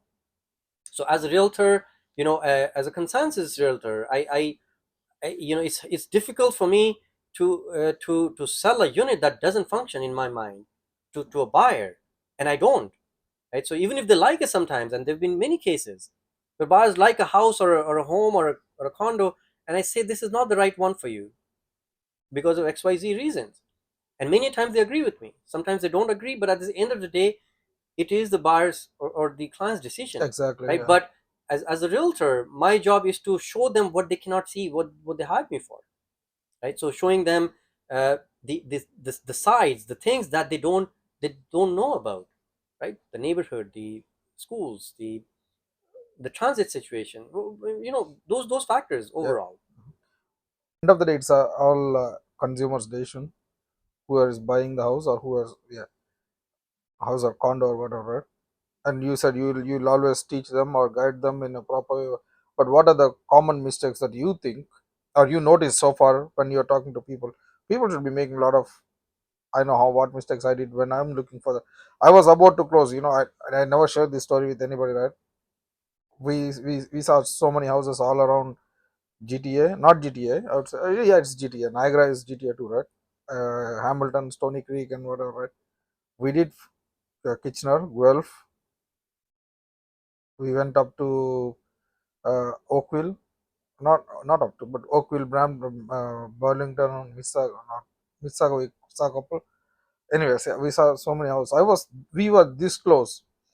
So tomorrow morning, the realtor, the agent, uh, so the realtor, we went there. We saw the house. House is like what? It's very small, but in that condition, we were okay. We got the money in hand. Now we have to buy the house. What a house it is, right? And for me, I was looking at the backyards. Kids can play. Should be near to the house. Sorry, near to the school, hospital, whatever, clinic and whatever, right? We were this close. We told the realtor actually, you know what? Tomorrow morning 8:30, let's sign it up, right? Prepare the documents. I will come to the house where we are living at the time. I will get you the check, uh, and the price is not that much, right? It's only like 500,000, whatever, 550,000, I think. we were we are while coming home somewhere my wife is like, you know what, no, I'm not getting some like the good vibes about that. Maybe we may have to rethink. And the whole night we are like, and morning 8 o'clock we said, we called the lady, and then, you know what, we, Going ahead. we are not going ahead. Yeah, I think it's better for us to wait for some more time. But later we realized, like afterwards we are still searching for the house, and she's like, the same realtor came. She showed me too many houses, but we did not, and we changed to other lady. I think we had a podcast with her to Cindy, but we got this house to Cindy, right? Anyways, so but the thing is, we now we realize sometimes when we go through Niagara or whatever, we see okay, see, this is we did a very we took a very right decision, not going ahead with that house, right? Because that house, when we are going, that house is right on the way. We can see it from from the flybridge, right? We did a very good decision, blah blah blah, whatever. Every time we go there, we talk about that house, right? So what are the common mistakes that you think people usually make, and how do you think you want, or what do you think in your perspective, how do you think people should think about before, even before approaching a particular realtor, and what kind of qualities do they need to look at? I'm not just talking about you or some other Cindy or some other, right? Anybody, any realtor, basically, let it be good or bad, best or whatever, right? What are the qualities should they look at? It's multi stage question. Yeah. So So yeah, it's not an easy question. So, but again, in terms of what to look for, so again, I'll share, from my experience. So it happened, at least twice that I remember. So I had, I was showing condos, two-bedroom condos to my clients, and it happened twice. So the listing was advertised as two bedrooms, and we go in and we see, okay, well, there are two bedrooms, but then, you know we come back, and I have a habit of uh, validating, through government records, you know so if somebody likes something, before putting in an offer, I like to validate, what the details of that particular property in the city's records, right? So, and I did that for the first time. I did it, and I see that it's advertised as two-bedroom, but it's really a one plus den on the records. So while the den may be big enough to be a bedroom, but at the same time it is a den. Like, you can't really okay, buy it as a two bedroom. You can't. So I advise my clients, they like the property is still nice, but I said, you shouldn't be paying a two-bedroom price when it is one plus den. right, Although the den is big, but on the records it's still a den. You can't really call it, while they might be calling it, but it's not really a bedroom. So um and again, so I think the first time around, yeah, I mean, my client backed out. So he was ready, he liked the unit, ready to put an offer. I saw that, I told him, and yeah, we pulled the plug. uh, it happened one more time again, in downtown, showing a property. My client, she loved it. It was a two-bedroom, higher floor, beautiful view. But at the same time, I said, it's a beautiful unit, you can still get it, but I just don't think that you should pay this price. mm-hmm. So again, uh, at the time we approached the other realtor and said, hey, it's a one plus den. And she said, what do you mean it's a one plus den? I said, it's a one plus den. He said, okay, let me check. So it so happened that she had bought it for her clients as a two-bedroom, because when she bought it for her clients, they advertised a two-bedroom. So Exactly. she just bought it as two-bedroom. Hmm. And now she's realizing That's she just a bought it, done. but it was one plus den, right? But then again, it was what it was. So those are, some things. Plus the other thing, these the other examples I can share. So when you walk into a home, a lot of homes are staged, right? And then Yeah. they're staged, Mm, they yeah. look beautiful, they look Yeah. nice. Mm. But then, I try to show my clients from a functional aspect. I say, hey, you're looking at a staged home. This is the most beautiful year this home will ever look. It'll never look anything like this once you move in, right? Exactly. Because that a staged home is not functional. I mean, it shows you it's great to stage a home, because then, your buyers are able to visualize what space can be used as what, right? And how they can use it, which is great. But at the same time, you know a practical living is different, right? Uh, for me personally, I like my clients to look beyond that, right? And not just get caught up with that, because hey, you have fancy sofa, but where are you going to keep your clothes, and if you keep this here, then this. and many of places I've shown to my clients, they love it and say, "We're gonna put a TV." It's a Exactly, simple right? question, Yeah. and then say, "Oh," and then we drop it. Right? Although they love the home, they're ready to put the offer, but then a simple question is, "Where do you put your TV?" Oh, and similarly, we look at the kitchen, right? You have a stove, but there is no counter space, especially for Indian cooking. We cook Oh yeah, right, rotis, yeah, and or we have pots and pans. We need exactly. some space beside the Stove, stove yeah, to exactly, for yeah. preparations and Mhm. stuff, right? And we need good amount of space, not just a little bit space. Yeah, That's a challenge, and many people overlook. Everything looks fancy, and I say, okay, so where you gonna keep this? I say, oh, so it's just small things. And also, getting to other aspects, when you go into an older homes, that's where I like to be very vigilant, about what we're seeing, or what my clients aren't seeing. So I very recently, I think last year, summertime, I think we toured a few homes. One of the homes that we toured in Brampton with one of my clients, and they liked the space and all.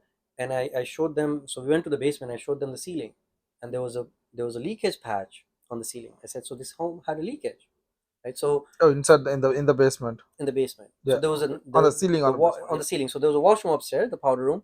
So I said, there's a leakage, and then you know we digged in more, and we saw some traces of water here, there. I said, well, so while it's a great home, but we need to the price needs to be right. It Exactly, doesn't mean yeah, that those are not solvable problems. It's not the end of yeah. the world. It Mhm. can be solved, Yeah, but you need to be aware that you're buying it at a price with with these things there. yeah, And again, mhm. I'm not a home inspector, so of course the home inspectors are always recommended, for older homes to perform inspections.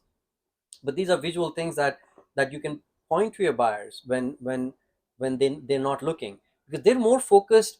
When they look at a home, they look at with their lens, and their lens is more about, you know what do I do, what can I do here, can I see my do I see my family living here? Oh, I can see my family by the fireplace. Yeah, I yeah, can We can see, hosting, our friends and family in this big dining area or kitchen.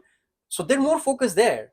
But what they're not looking is, there are things beyond that. They will not be hosting every day, exactly. right? They may not be sitting by the fireplace every day. Yeah. There are other things they'll need storage, right? There was a home in Oakville, and I think late last year, 24 around, I was showing to buyers, and we looked at the home. The home was, it was a nice home. It was an older home, well finished, and it had a finished basement with the kitchen and all Hmm. that. And they said, well, it's a great rental opportunity. And I said, but where's the entrance? So they didn't I have get it. that, Yeah. right? And although they were advertising it as, oh, separate income, but I No, said, it's not. Yeah. you look at the main entrance, and they're saying, okay, you can put a door here, but then if you put the door, your living area is squeezed. So Exactly. so Yeah. that function, and sometimes they're, especially the first time home buyers. I work with a lot of first time home buyers. So they're not able to look at those aspects of things. So you have to have their back. Like you cannot just rely on them saying, okay, it's great, I love it, and okay, let's go. You need to have their back. So you need to cover when they say yes. You also need to say yes, because you need to be, as a realtor, you need to make sure that it really works for them. And for Exactly. that, Yeah. in order to say that, you really need to understand your clients. Hmm. And and that's why when I talk to clients, yes, I do try to understand what kind of homes they want, but there is my lot of my questions are involved around their background, their family, what they are, who they are, what do they want to do, their job. I like to know all those areas, because it impacts when you buy a home. Then you have triggers. Somebody say, oh, my parents will probably be coming, maybe Yeah. uh, every year. They'll probably spend 6 months here, 6 months there. When and they're aging parents, when you hear that, you already know that you need something. You cannot give them a three-story townhome. Exactly. It's Right. they Yeah. don't have to tell you that, but you Yeah. already know that, Yeah. right? You So can't do bungalow that, or whatever. Right? right? Yeah. And I think then the focus shifts to finding if they have at least a space to put a bed on the main floor, Yeah. maybe a separate room or a den where the parents can, so that they don't have to climb the stairs. So those thoughtfulness need to happen, and that can only happen when you understand your clients, their needs, what they're looking for, right? So So basically, you go through. So whenever somebody approach you, you go through all this, I do. I, even during the right from the beginning, right from the so my first conversation open with house. well, Okay. so sorry. So if it is a buyer, so the first conversation I have with them, so usually they approach either through somebody's Yeah. uh, giving them Referral. my Yeah. referring them, so they contact me through text or whatever. If it is through a phone, then if I have the time and they have the time, I'll say, do you have like 15-20 minutes, half an hour? I would like to understand what is it that you need, right? And then we start having conversation. So okay, so are you married? Do you have kids? Where do you work? Where's the location? Where are you Hmm. from? And when did you come? And all those things start happening, right? And this conversation, so gradually I paint a picture of who this family is, who this Yeah. person is, Uh-huh. and then and what could they what kind of homes would suit them. And some I don't just say, okay, this is your budget, let me see what comes in your budget. Yes, that we have to do at some point, but before that you already form an image. Yeah. What kind of properties would be suitable for this family? They're looking in downtown. You cannot suggest a semi-detached or even a townhome in Yeah. downtown, right? Yeah. So a condo, but then you need to make them aware of, well, if you're looking downtown, the condo fees, you need to be aware of that, right? Exactly. Yeah. At a there's a home that we closed last year, and I was showing it to a couple, a young couple. They were looking in Scarborough, and they were looking in a certain area. I knew that area wasn't right for them. It was a nice area, but Like just knowing them, their lifestyle, their everything, like nice in the sense, like on what basis is that? it wasn't right for them. I didn't say it wasn't nice for them. Oh, It was a okay. nice area, but it Yeah. wasn't right for them, Okay. Yeah. because what they told me versus where they were inclining towards, I felt there was a gap, right? And Huh. I felt the home that they were trying to. They said they want to buy it and just live there forever, but yet the homes and the area that they were looking at, it would they would probably outgrow it in a couple of years, 2-3 years. So, and plus the homes were different kinds. Then, although it appealed to them, see, you have to remember, first time home buyers, when they come in, they haven't seen homes. Exactly. They Yeah. don't know Uh, what kind of homes they can get. But when they come in, the first home that they see, they like. But you have to be careful. You have to guide them properly, right? And right. so with this family, they really loved a certain neighborhood, right? They loved, and I showed them a lot of homes there. But every home they said yes to, I told them why it wasn't right for them. And then I knew what area would work perfectly for them, from their work perspective, from their lifestyle, from their desires, from their the long term perspective. I knew it, but and once I said it, they said no, it doesn't work for us. And but I knew it was right for them. So so gradually, I showed them. So we explored the area that they love, that they like. We explored, and but gradually they saw that the homes, when you come in initially, you love everything, but then as you go through the process, you see a few homes and then you realize, oh yes, no, this is okay, this is not okay.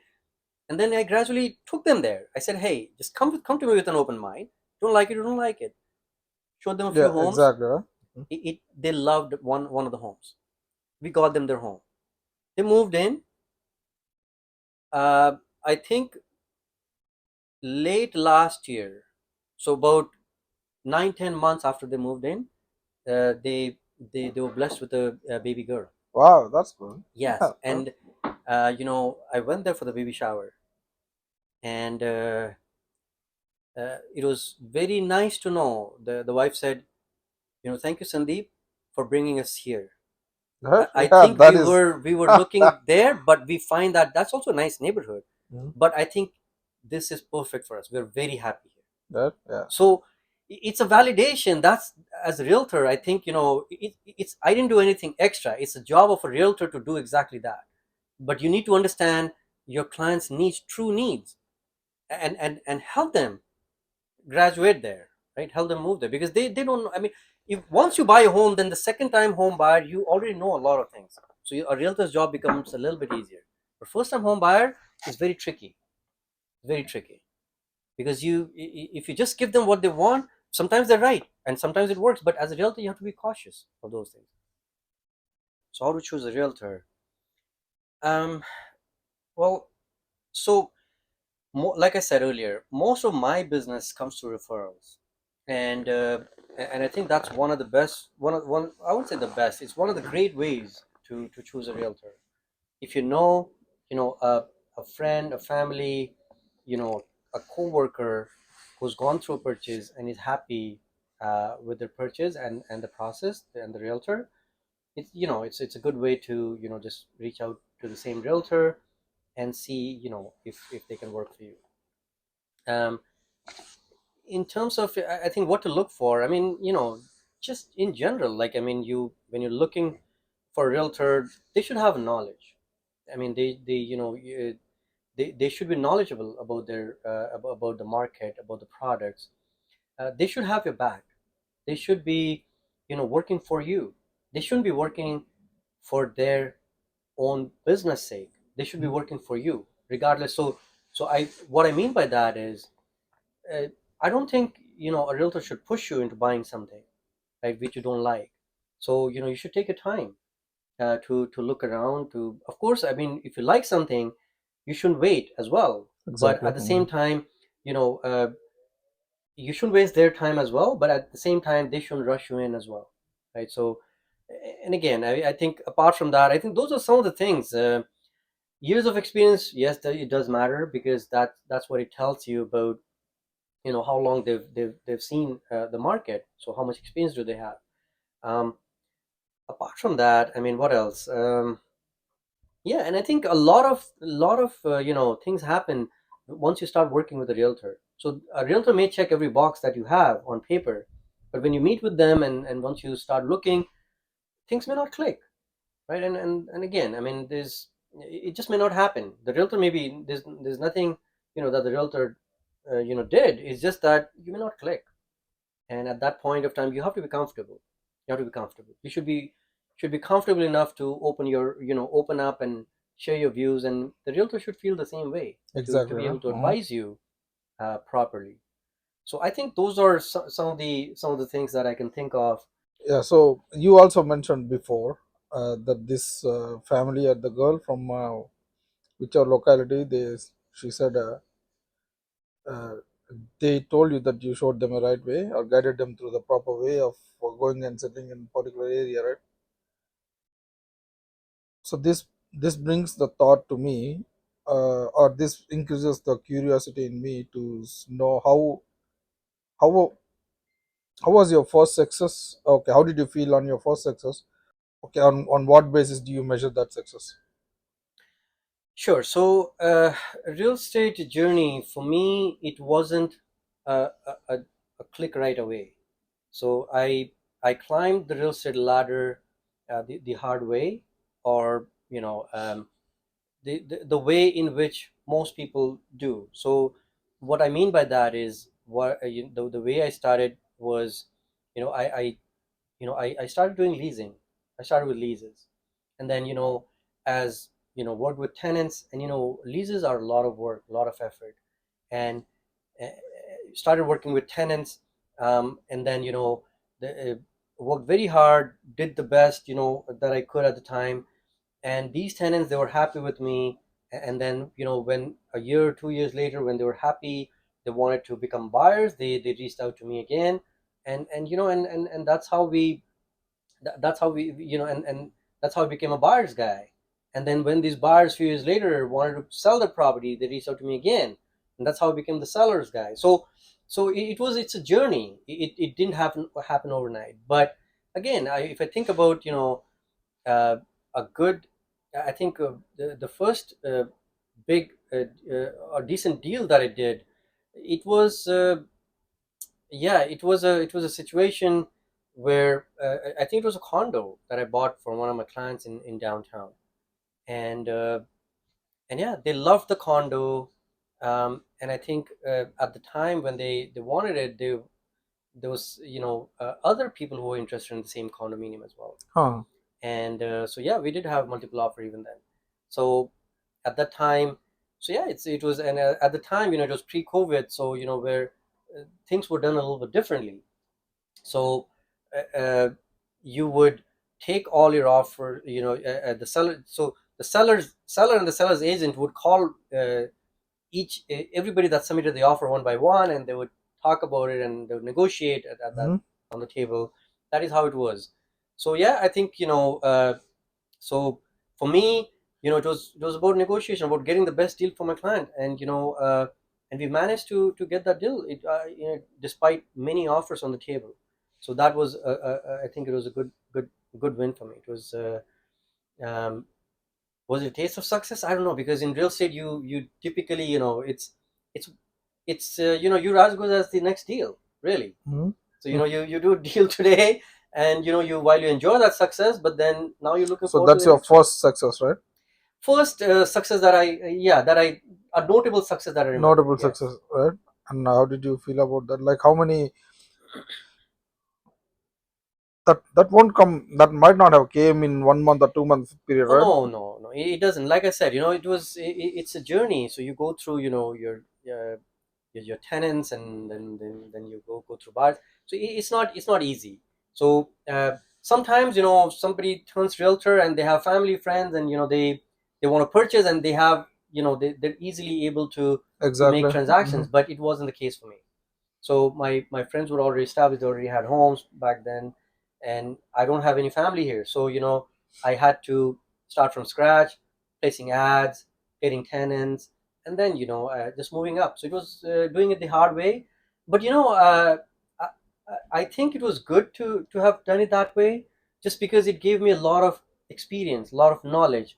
It's like when you're uh, starting at the bottom in your Yeah. company, and then Hmm. you're growing up the ranks, so you're learning every bit, right? You're Yep. learning every bit. So by the time you reach a certain level, you're happy. You know that you know everything. You know a lot of things, if not everything. You know, down the ladder, right? So it's the same with me. So I think there's been a lot of experience, a lot of learning that has happened, and there's a lot of time that hasn't put in, and it's not just being just it's not being fancy, but it's time Yes. that's true Yeah. experience that has been gone in Yeah. to a lot of hard work that has been put in. So yeah. Are there any particular strategies that you followed or tried on to get that to up to that level? There is one strategy that I believe in, and I still follow, and that is doing the best for your clients, working in your client's best interest. That is what I if I have to sum up my strategies, because if, like I said, every client is different, you approach them differently when you go in. Sometimes there are multiple offers, sometimes there's no multiple offers, but sometimes yours is the only offer, but then you want to give a best price. Sometimes maybe your client likes the place, but the seller isn't willing to sell it to your client. So there's different situations come in, so you customize your way around. But the guiding principle is to Okay, do what that's is yeah. best for your client in every situation. Also, I always keep that in mind, and that's what guides me through. So whoever I'm working with, whether a deal happens and doesn't happen, at the end of the day, I walk away, either happy. I walk away happy regardless, whether my client, whether that deal happened or didn't happen. But I walk away happy because I know I did the best I could, and I did everything, in my client's interest. And my clients are, mostly happy. They understand what I do. There's been situations sometimes that they, uh, I can share a situation. So there was a, a, a, um, a client of mine. She was selling a condo, and then in downtown, and she was buying a bigger condo in downtown a few years back. And this was one of the clients that I was telling earlier. It was a one plus den. So she loved the unit. It was a one plus den, and she asked me to put an offer for a certain price, and I told her, I found out this was one plus den. I said it's a great price, but then it's still high for a one plus den. Mm. And then but she was afraid that she would lose the unit if she went down. I said yes, but that's your call. But I want to let you know that it's not a two-bedroom unit. Now if you pay low, maybe you'll not get the unit. Yeah. But Mhm. then it's not a two-bedroom. So she wasn't very happy with that. She wasn't happy. So but good for me. I think her father was also involved in the process, and he was part of these conversations as well, and he understood. and he actually appreciated the fact that I brought it to that attention. But my client, she was emotionally involved, so she wasn't very happy Yeah. because she didn't want to let the condo go because she has a heart Exactly. set.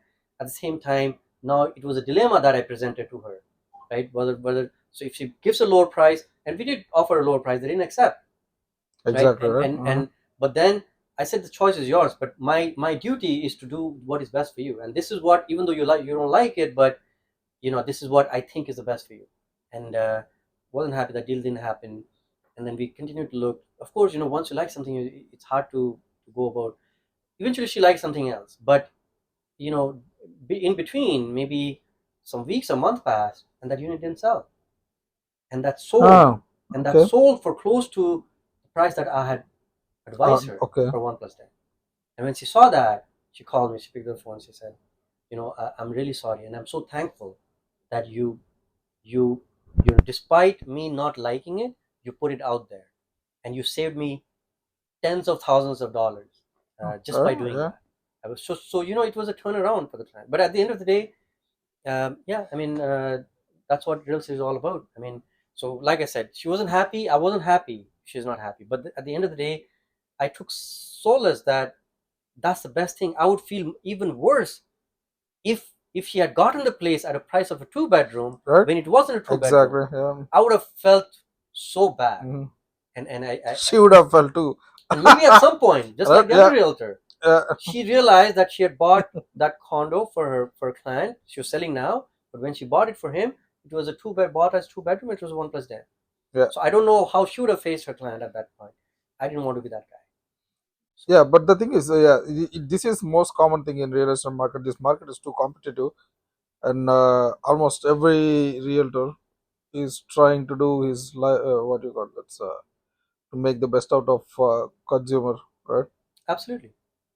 But if you are going against, or if you are doing like this, okay, your potential prospect, I would say, or customer, consumer, or customer, right? Prospect or customer, when you come, then if you say, hey, you know what, this is not this value, this is not of this value, you are actually reducing the value or for your bid, and you may end up losing that deal too, right? By the way, how do you set yourself aside, or how do you differentiate yourself from other realtors if you are going like I know how you are different, but how do you compete with the Exactly. other realtors, right? So yes, so how do I differentiate? That exactly is my differentiation. Yeah. So for me, real estate is a business, and I think it's a business that needs to be done conscientiously.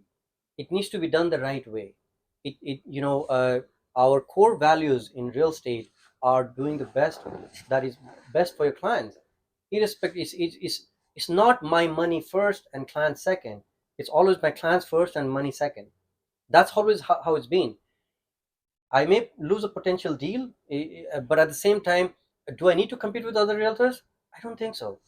I'm doing what is best for my clients. Everybody's working for their clients. Everybody's trying to do their best for the clients, and I'm doing the best for my clients. And as the deal happens, it happens. If it doesn't happen, it'll happen later. At the same time, my business model is based on referrals. So if I don't do best, well, it's not an option for me to not do best for my clients. But the whole, Yeah, so obviously. let's say, for example, even you, right? So even you are part of that chain, right? So if you're not happy with me in any way, there's so many other people that Exactly, will right? that Yeah. will be impacted by that.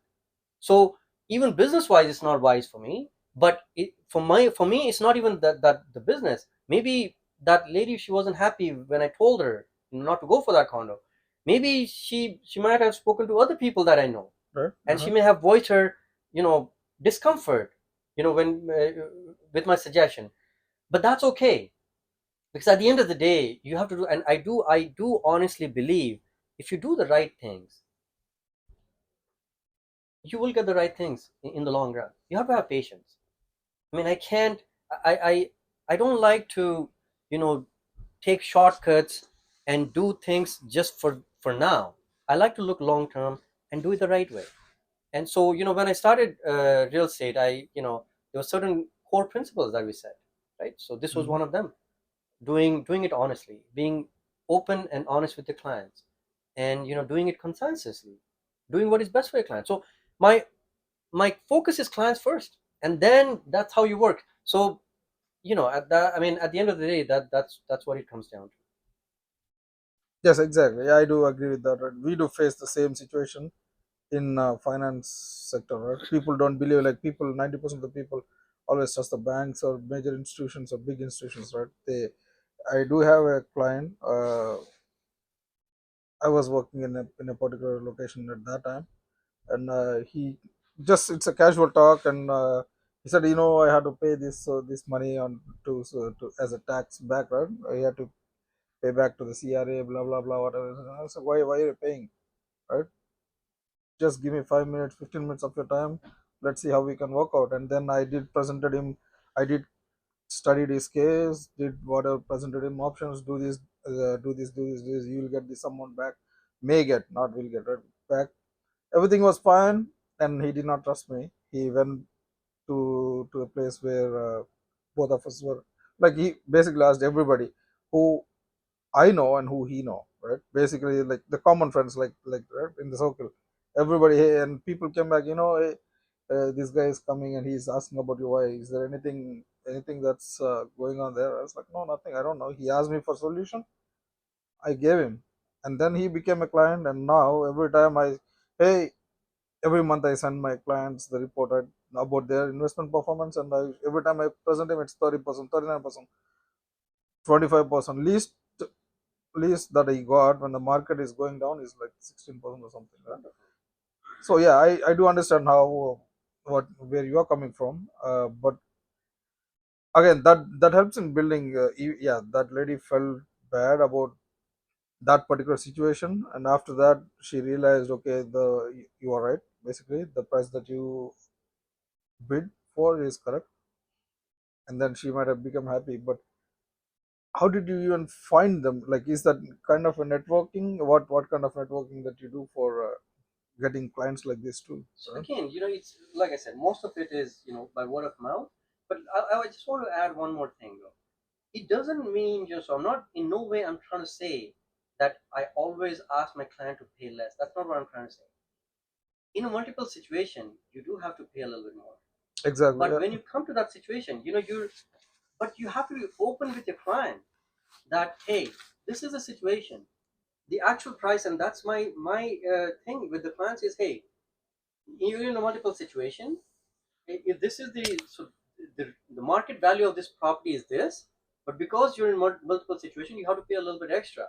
Mhm. And I make a suggestion of a number, and then I said, I think this is what you need to come to, but then it's your call whether you want to go there or not. Or sometimes you have another strategy, like you fix an amount that, okay, you want to bid, go for max this bid, and Exactly. Right? beyond that Yeah. it doesn't make sense Yeah. to buy this property beyond anything beyond that. Mhm. So there are multiple strategies depending on time, depending on the situation. But what I'm trying to say is, I'm not trying to lower the market or anything. It's just being truthful to your client. I mean, Exactly. Yeah. letting them know, because they're making such a big purchase. One thing that I do see, is, and I think maybe it might be apt mentioning, is there's a lot of you know I think it goes back to your question about choosing a realtor. There's a lot of part-time realtors, and Yep. and which is great. I mean, it's good to have that flavor. Mhm. But I think anybody should rethink when it comes to that, because you cannot do justice to real estate doing it part. Real estate is very different. There are businesses that you can do part-time, but not real estate, because your clients want to see your property this evening. If you don't study during the daytime, if you don't study the market, if you don't study that property, if you don't Mhm. study the neighborhoods, if you Yeah. don't study the comparables, you get off at work at 5 and you go and open the door at 5:30.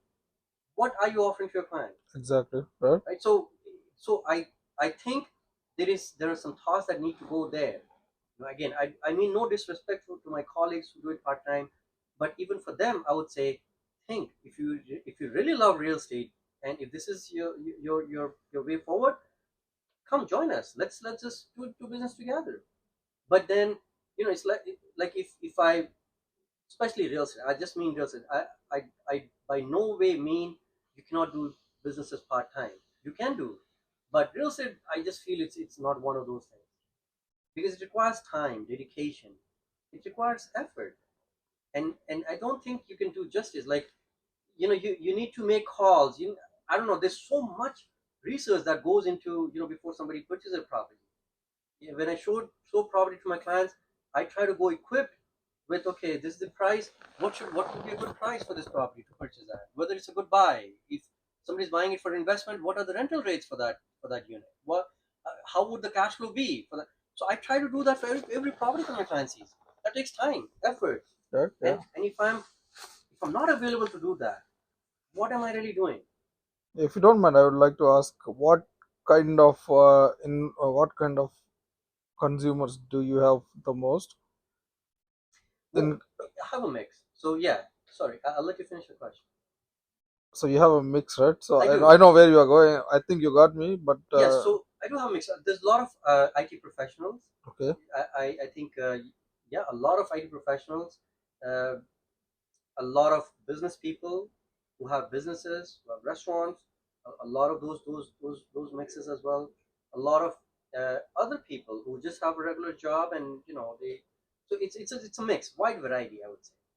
But because I came from IT industry, and again, there's a lot of transferable skills that an IT industry gave me, so that I bring to this table, work. yeah. Yeah, because it's like professionalism. It's about working with the client, understanding your client's needs. Because that's what we all do in IT industry, right? So I mean, you're talking about maybe even in your industry, like the example that you just gave. You're already working, so that catering to a client, understanding their requirements. So it's different kind of field, it's different requirements here, but the skill is the same. So yeah, and professionalism, being truthfulness, all those things, they're transferable skills, I believe. So basically, you're saying that yeah, you are almost there, but is it middle class? You said business people, which are top class, Oh, you right? mean in what kind of, oh, in that sense? Okay, in Yeah. terms of well, I would say it's a mix again. I have clients who are looking for, or who may have even bought in a price range 300, 400,000 even, right? Oh, really?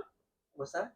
Really? 300,000. Wow, 300, that's 400,000, yeah, maybe back in the days. Even today, oh, back in the I days. have, Okay. even today, I have somebody looking for. Uh, I think I bought something, yeah, in the 400, early 400,000s. Even I think last year. Where is that Year in one. the? Oh, really? Okay. Uh, but Yeah. I have a client even now. They're looking for. It's just because their qualification, they're Yeah, hard, exactly. they were hard working, and I Exactly. don't like to say no to clients. It's again, it comes back to there. Just because if somebody comes to me for rent, I can't tell them that, hey, it's not worth my time, because Exactly. that's my Yeah. client. It goes against my value guiding principles. Right. So hey, I spend days in renting. Is any realtor will tell you, it's a lot more work, a lot of effort renting compared to buying and selling. But still, you have to, I can't just say, hey, I'm too busy with buying and selling for somebody else, I can't give you my time. No, I'll give you, of course, I'll give you a fair share as well. But I do have a wide range. um, yeah, I mean, I do have, high end clients as well, whose net worth is multi-million dollars. And yeah, I love selling their homes, and I love buying for them, and I would Yeah. love to, yeah. So yeah, absolutely. But at the same time, yeah, I don't discourage anybody. So how what is which one is easy dealing with high net worth clientele or middle They class? both have their challenges, pros and cons. Uh, So I think with high net worths, the expectation is a lot, right? So there's a lot of expectation. There is so that is there. However, with the,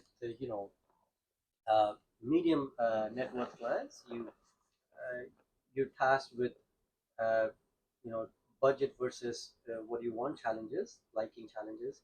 So everything has pros and cons, but I love working with anybody and everybody for that matter.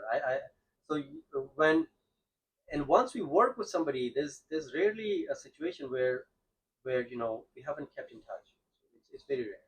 We usually you know become so acquainted, so familiar with each other during the process, that we keep in touch. And that's how, yeah, it's it's a business, growing your network, your relationships along with your business. Okay, yeah, already.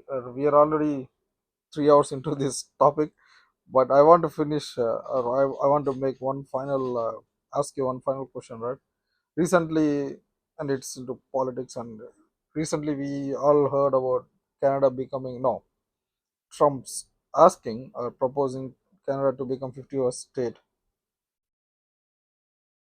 If that won't, it won't happen. By the way, he's trying to. It's kind of the art of deal that he's used to, right? He's a good negotiator, whatever, right?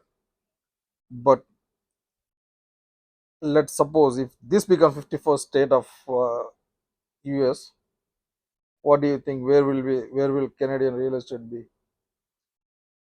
Okay, so it's a hypothetical question. So okay, so let Yeah, me let me let me share my thoughts. Of course, it's a good question, very thought provoking. So first off, I think like let's say this is your home, you're staying here. If your neighbor came and said, Ashok, I'm gonna take over your home in 3 months from yeah, today, you will feel agitated, you will feel threatened. yeah, But at the same time, it's not like you will wait for 3 months. Oh, now my neighbor's gonna take over your home. You have rights. You built your home. You have a family. yeah. You will fight it, and you won't be. It's not that you just build this home, for nothing, and you can't be so weak to okay. Your neighbor says okay, sir, please have it, right? It's not gonna be. It's the same thing. If somebody says I'm gonna make it part of my country, Canada is a strong country. I'm a very proud Canadian, Mm, and I don't think any country can just come and say, okay, we'll exactly. we'll, we'll, we'll take Yeah, over your nation, right? Again, no offense to anybody, but I think uh, it's a little well. Again, I don't want to comment on the politics part of it, but coming back to your question, so I think Canada is a very strong nation, and we're a great nation. So I don't think we would just say, okay, neighbor, you want our whole country? Here, please take it. I don't think that's going to just in happen, case, right? So hypothetically, so yeah, hypothetically, if it did happen, happened. Yeah, I think again, if you ask me, I think it'll be good for the real estate market because now you're opening up, Canadian. So if you look at real estate is about supply again, going yeah, back to our supply and supply demand. Yeah. versus demand. Mhm. So right now, the population of US is way bigger. Yep. The consumerism in US is much more as compared Mhm. to Canada. So when you're combining the two, now you have way more people, right? Way more demand is how I'm seeing it. But the same in US also there should be the same demand right now, but the prices there are too low. 200,000. One of my friend shared his like showed the picture details about his house. It's only what 300,000. It's like 8 bedroom. It's like a big mansion, Right. right? So what we need to understand is yes, and I feel the same way. I have a friend in Texas and Yeah, I'm talking and about my Texas friend. yeah. Anyways, So I joke with him. I said, for half a million, you guys can own a whole village, right? exactly. So, but here at for 500,000 in Toronto, you probably get a photograph that you see on MLS. That's all you can do, or the pass Right, listing, yeah. right? So that's the difference Yeah. that we see. Of course, it's there, but then to understand the U.S. so the U.S. policy, U.S. real estate market is very different than Canadian. If you were to merge the two, it has to be a happy middle, Yeah. right? Mhm. So it won't just happen that all of a sudden all these Canadian homes are worth 400,000 now. It's not going to happen that way. There will be a happy middle. So they may come down and those may go up. The U.S. houses may go up, Canadian prices may go up until there's a happy middle, and that also depends on aligning the policies. There's a reason why those homes aren't worth so many $1 million, for example. But again, the other thing to look at is we're looking at Toronto, right? If you go to New York, LA, Yeah. you don't Yeah. have those prices. Your townhome is worth multi-million, like $2-3 million. Yeah. A condo is worth millions, Yeah. right? So in New York. So what we're talking about is, so when you're comparing Toronto prices or GTA prices, you need to be comparing it to New York or LA, those big cities, those prices. So Toronto is on that path because it's the biggest business center in Canada. So we cannot compare Toronto to a town in Texas. It's not a fair comparison. It's not apple to apple, right? You want to compare, outside the GTA. If you go to north, Sudbury, those areas, northern Toronto. I mean, so those may be a fair comparison, but the prices aren't, so high there too. So it depends what you're comparing. So I don't think it's a apple to apple comparison when we compare, you know, uh, something in Waco, Texas. No offense to that town, it's a great town. I love it. I was just, Yeah. watching a documentary yesterday, and I watched there are some, real estate shows, and I love watching them. Right. Hmm. So, but and maybe that's why the name is fresh in my mind. So comparing a town in Texas to Toronto, you can't do that. It's not apple to apple comparison. But if you compare it to LA or New York for that matter, look at the prices. We're still way below that, those marks. And maybe when they, if, hypothetically, if they do merge, I mean, it'll be one of those major cities, right? In next in line with all the Yeah, other major exactly. cities Yeah. like Chicago and all these places. So California, these are very pricey cities. Okay, Ji. Thank you very much for your time today. It's already 3 hours that we are. I not even noticed the time passing by. Anyways, right? Yeah, that's a lot of information. I would I would ask all our viewers, if you are looking to buy a house, sell a house, or even for renting, I would ask you. I will share the contacts of Sandeep Sharma, full name. You can give him a call. If you ask me if this is my referral, yes, I can refer him to you. I can like confidently refer his name. If you are looking to buy, sell, or rent, you can give him a call. I will share the details on the screen with you. Thank you very much for your time. Uh, Thank you, Ji. Thank you very much for your time. Thank you, Ashok. It's Yeah. it's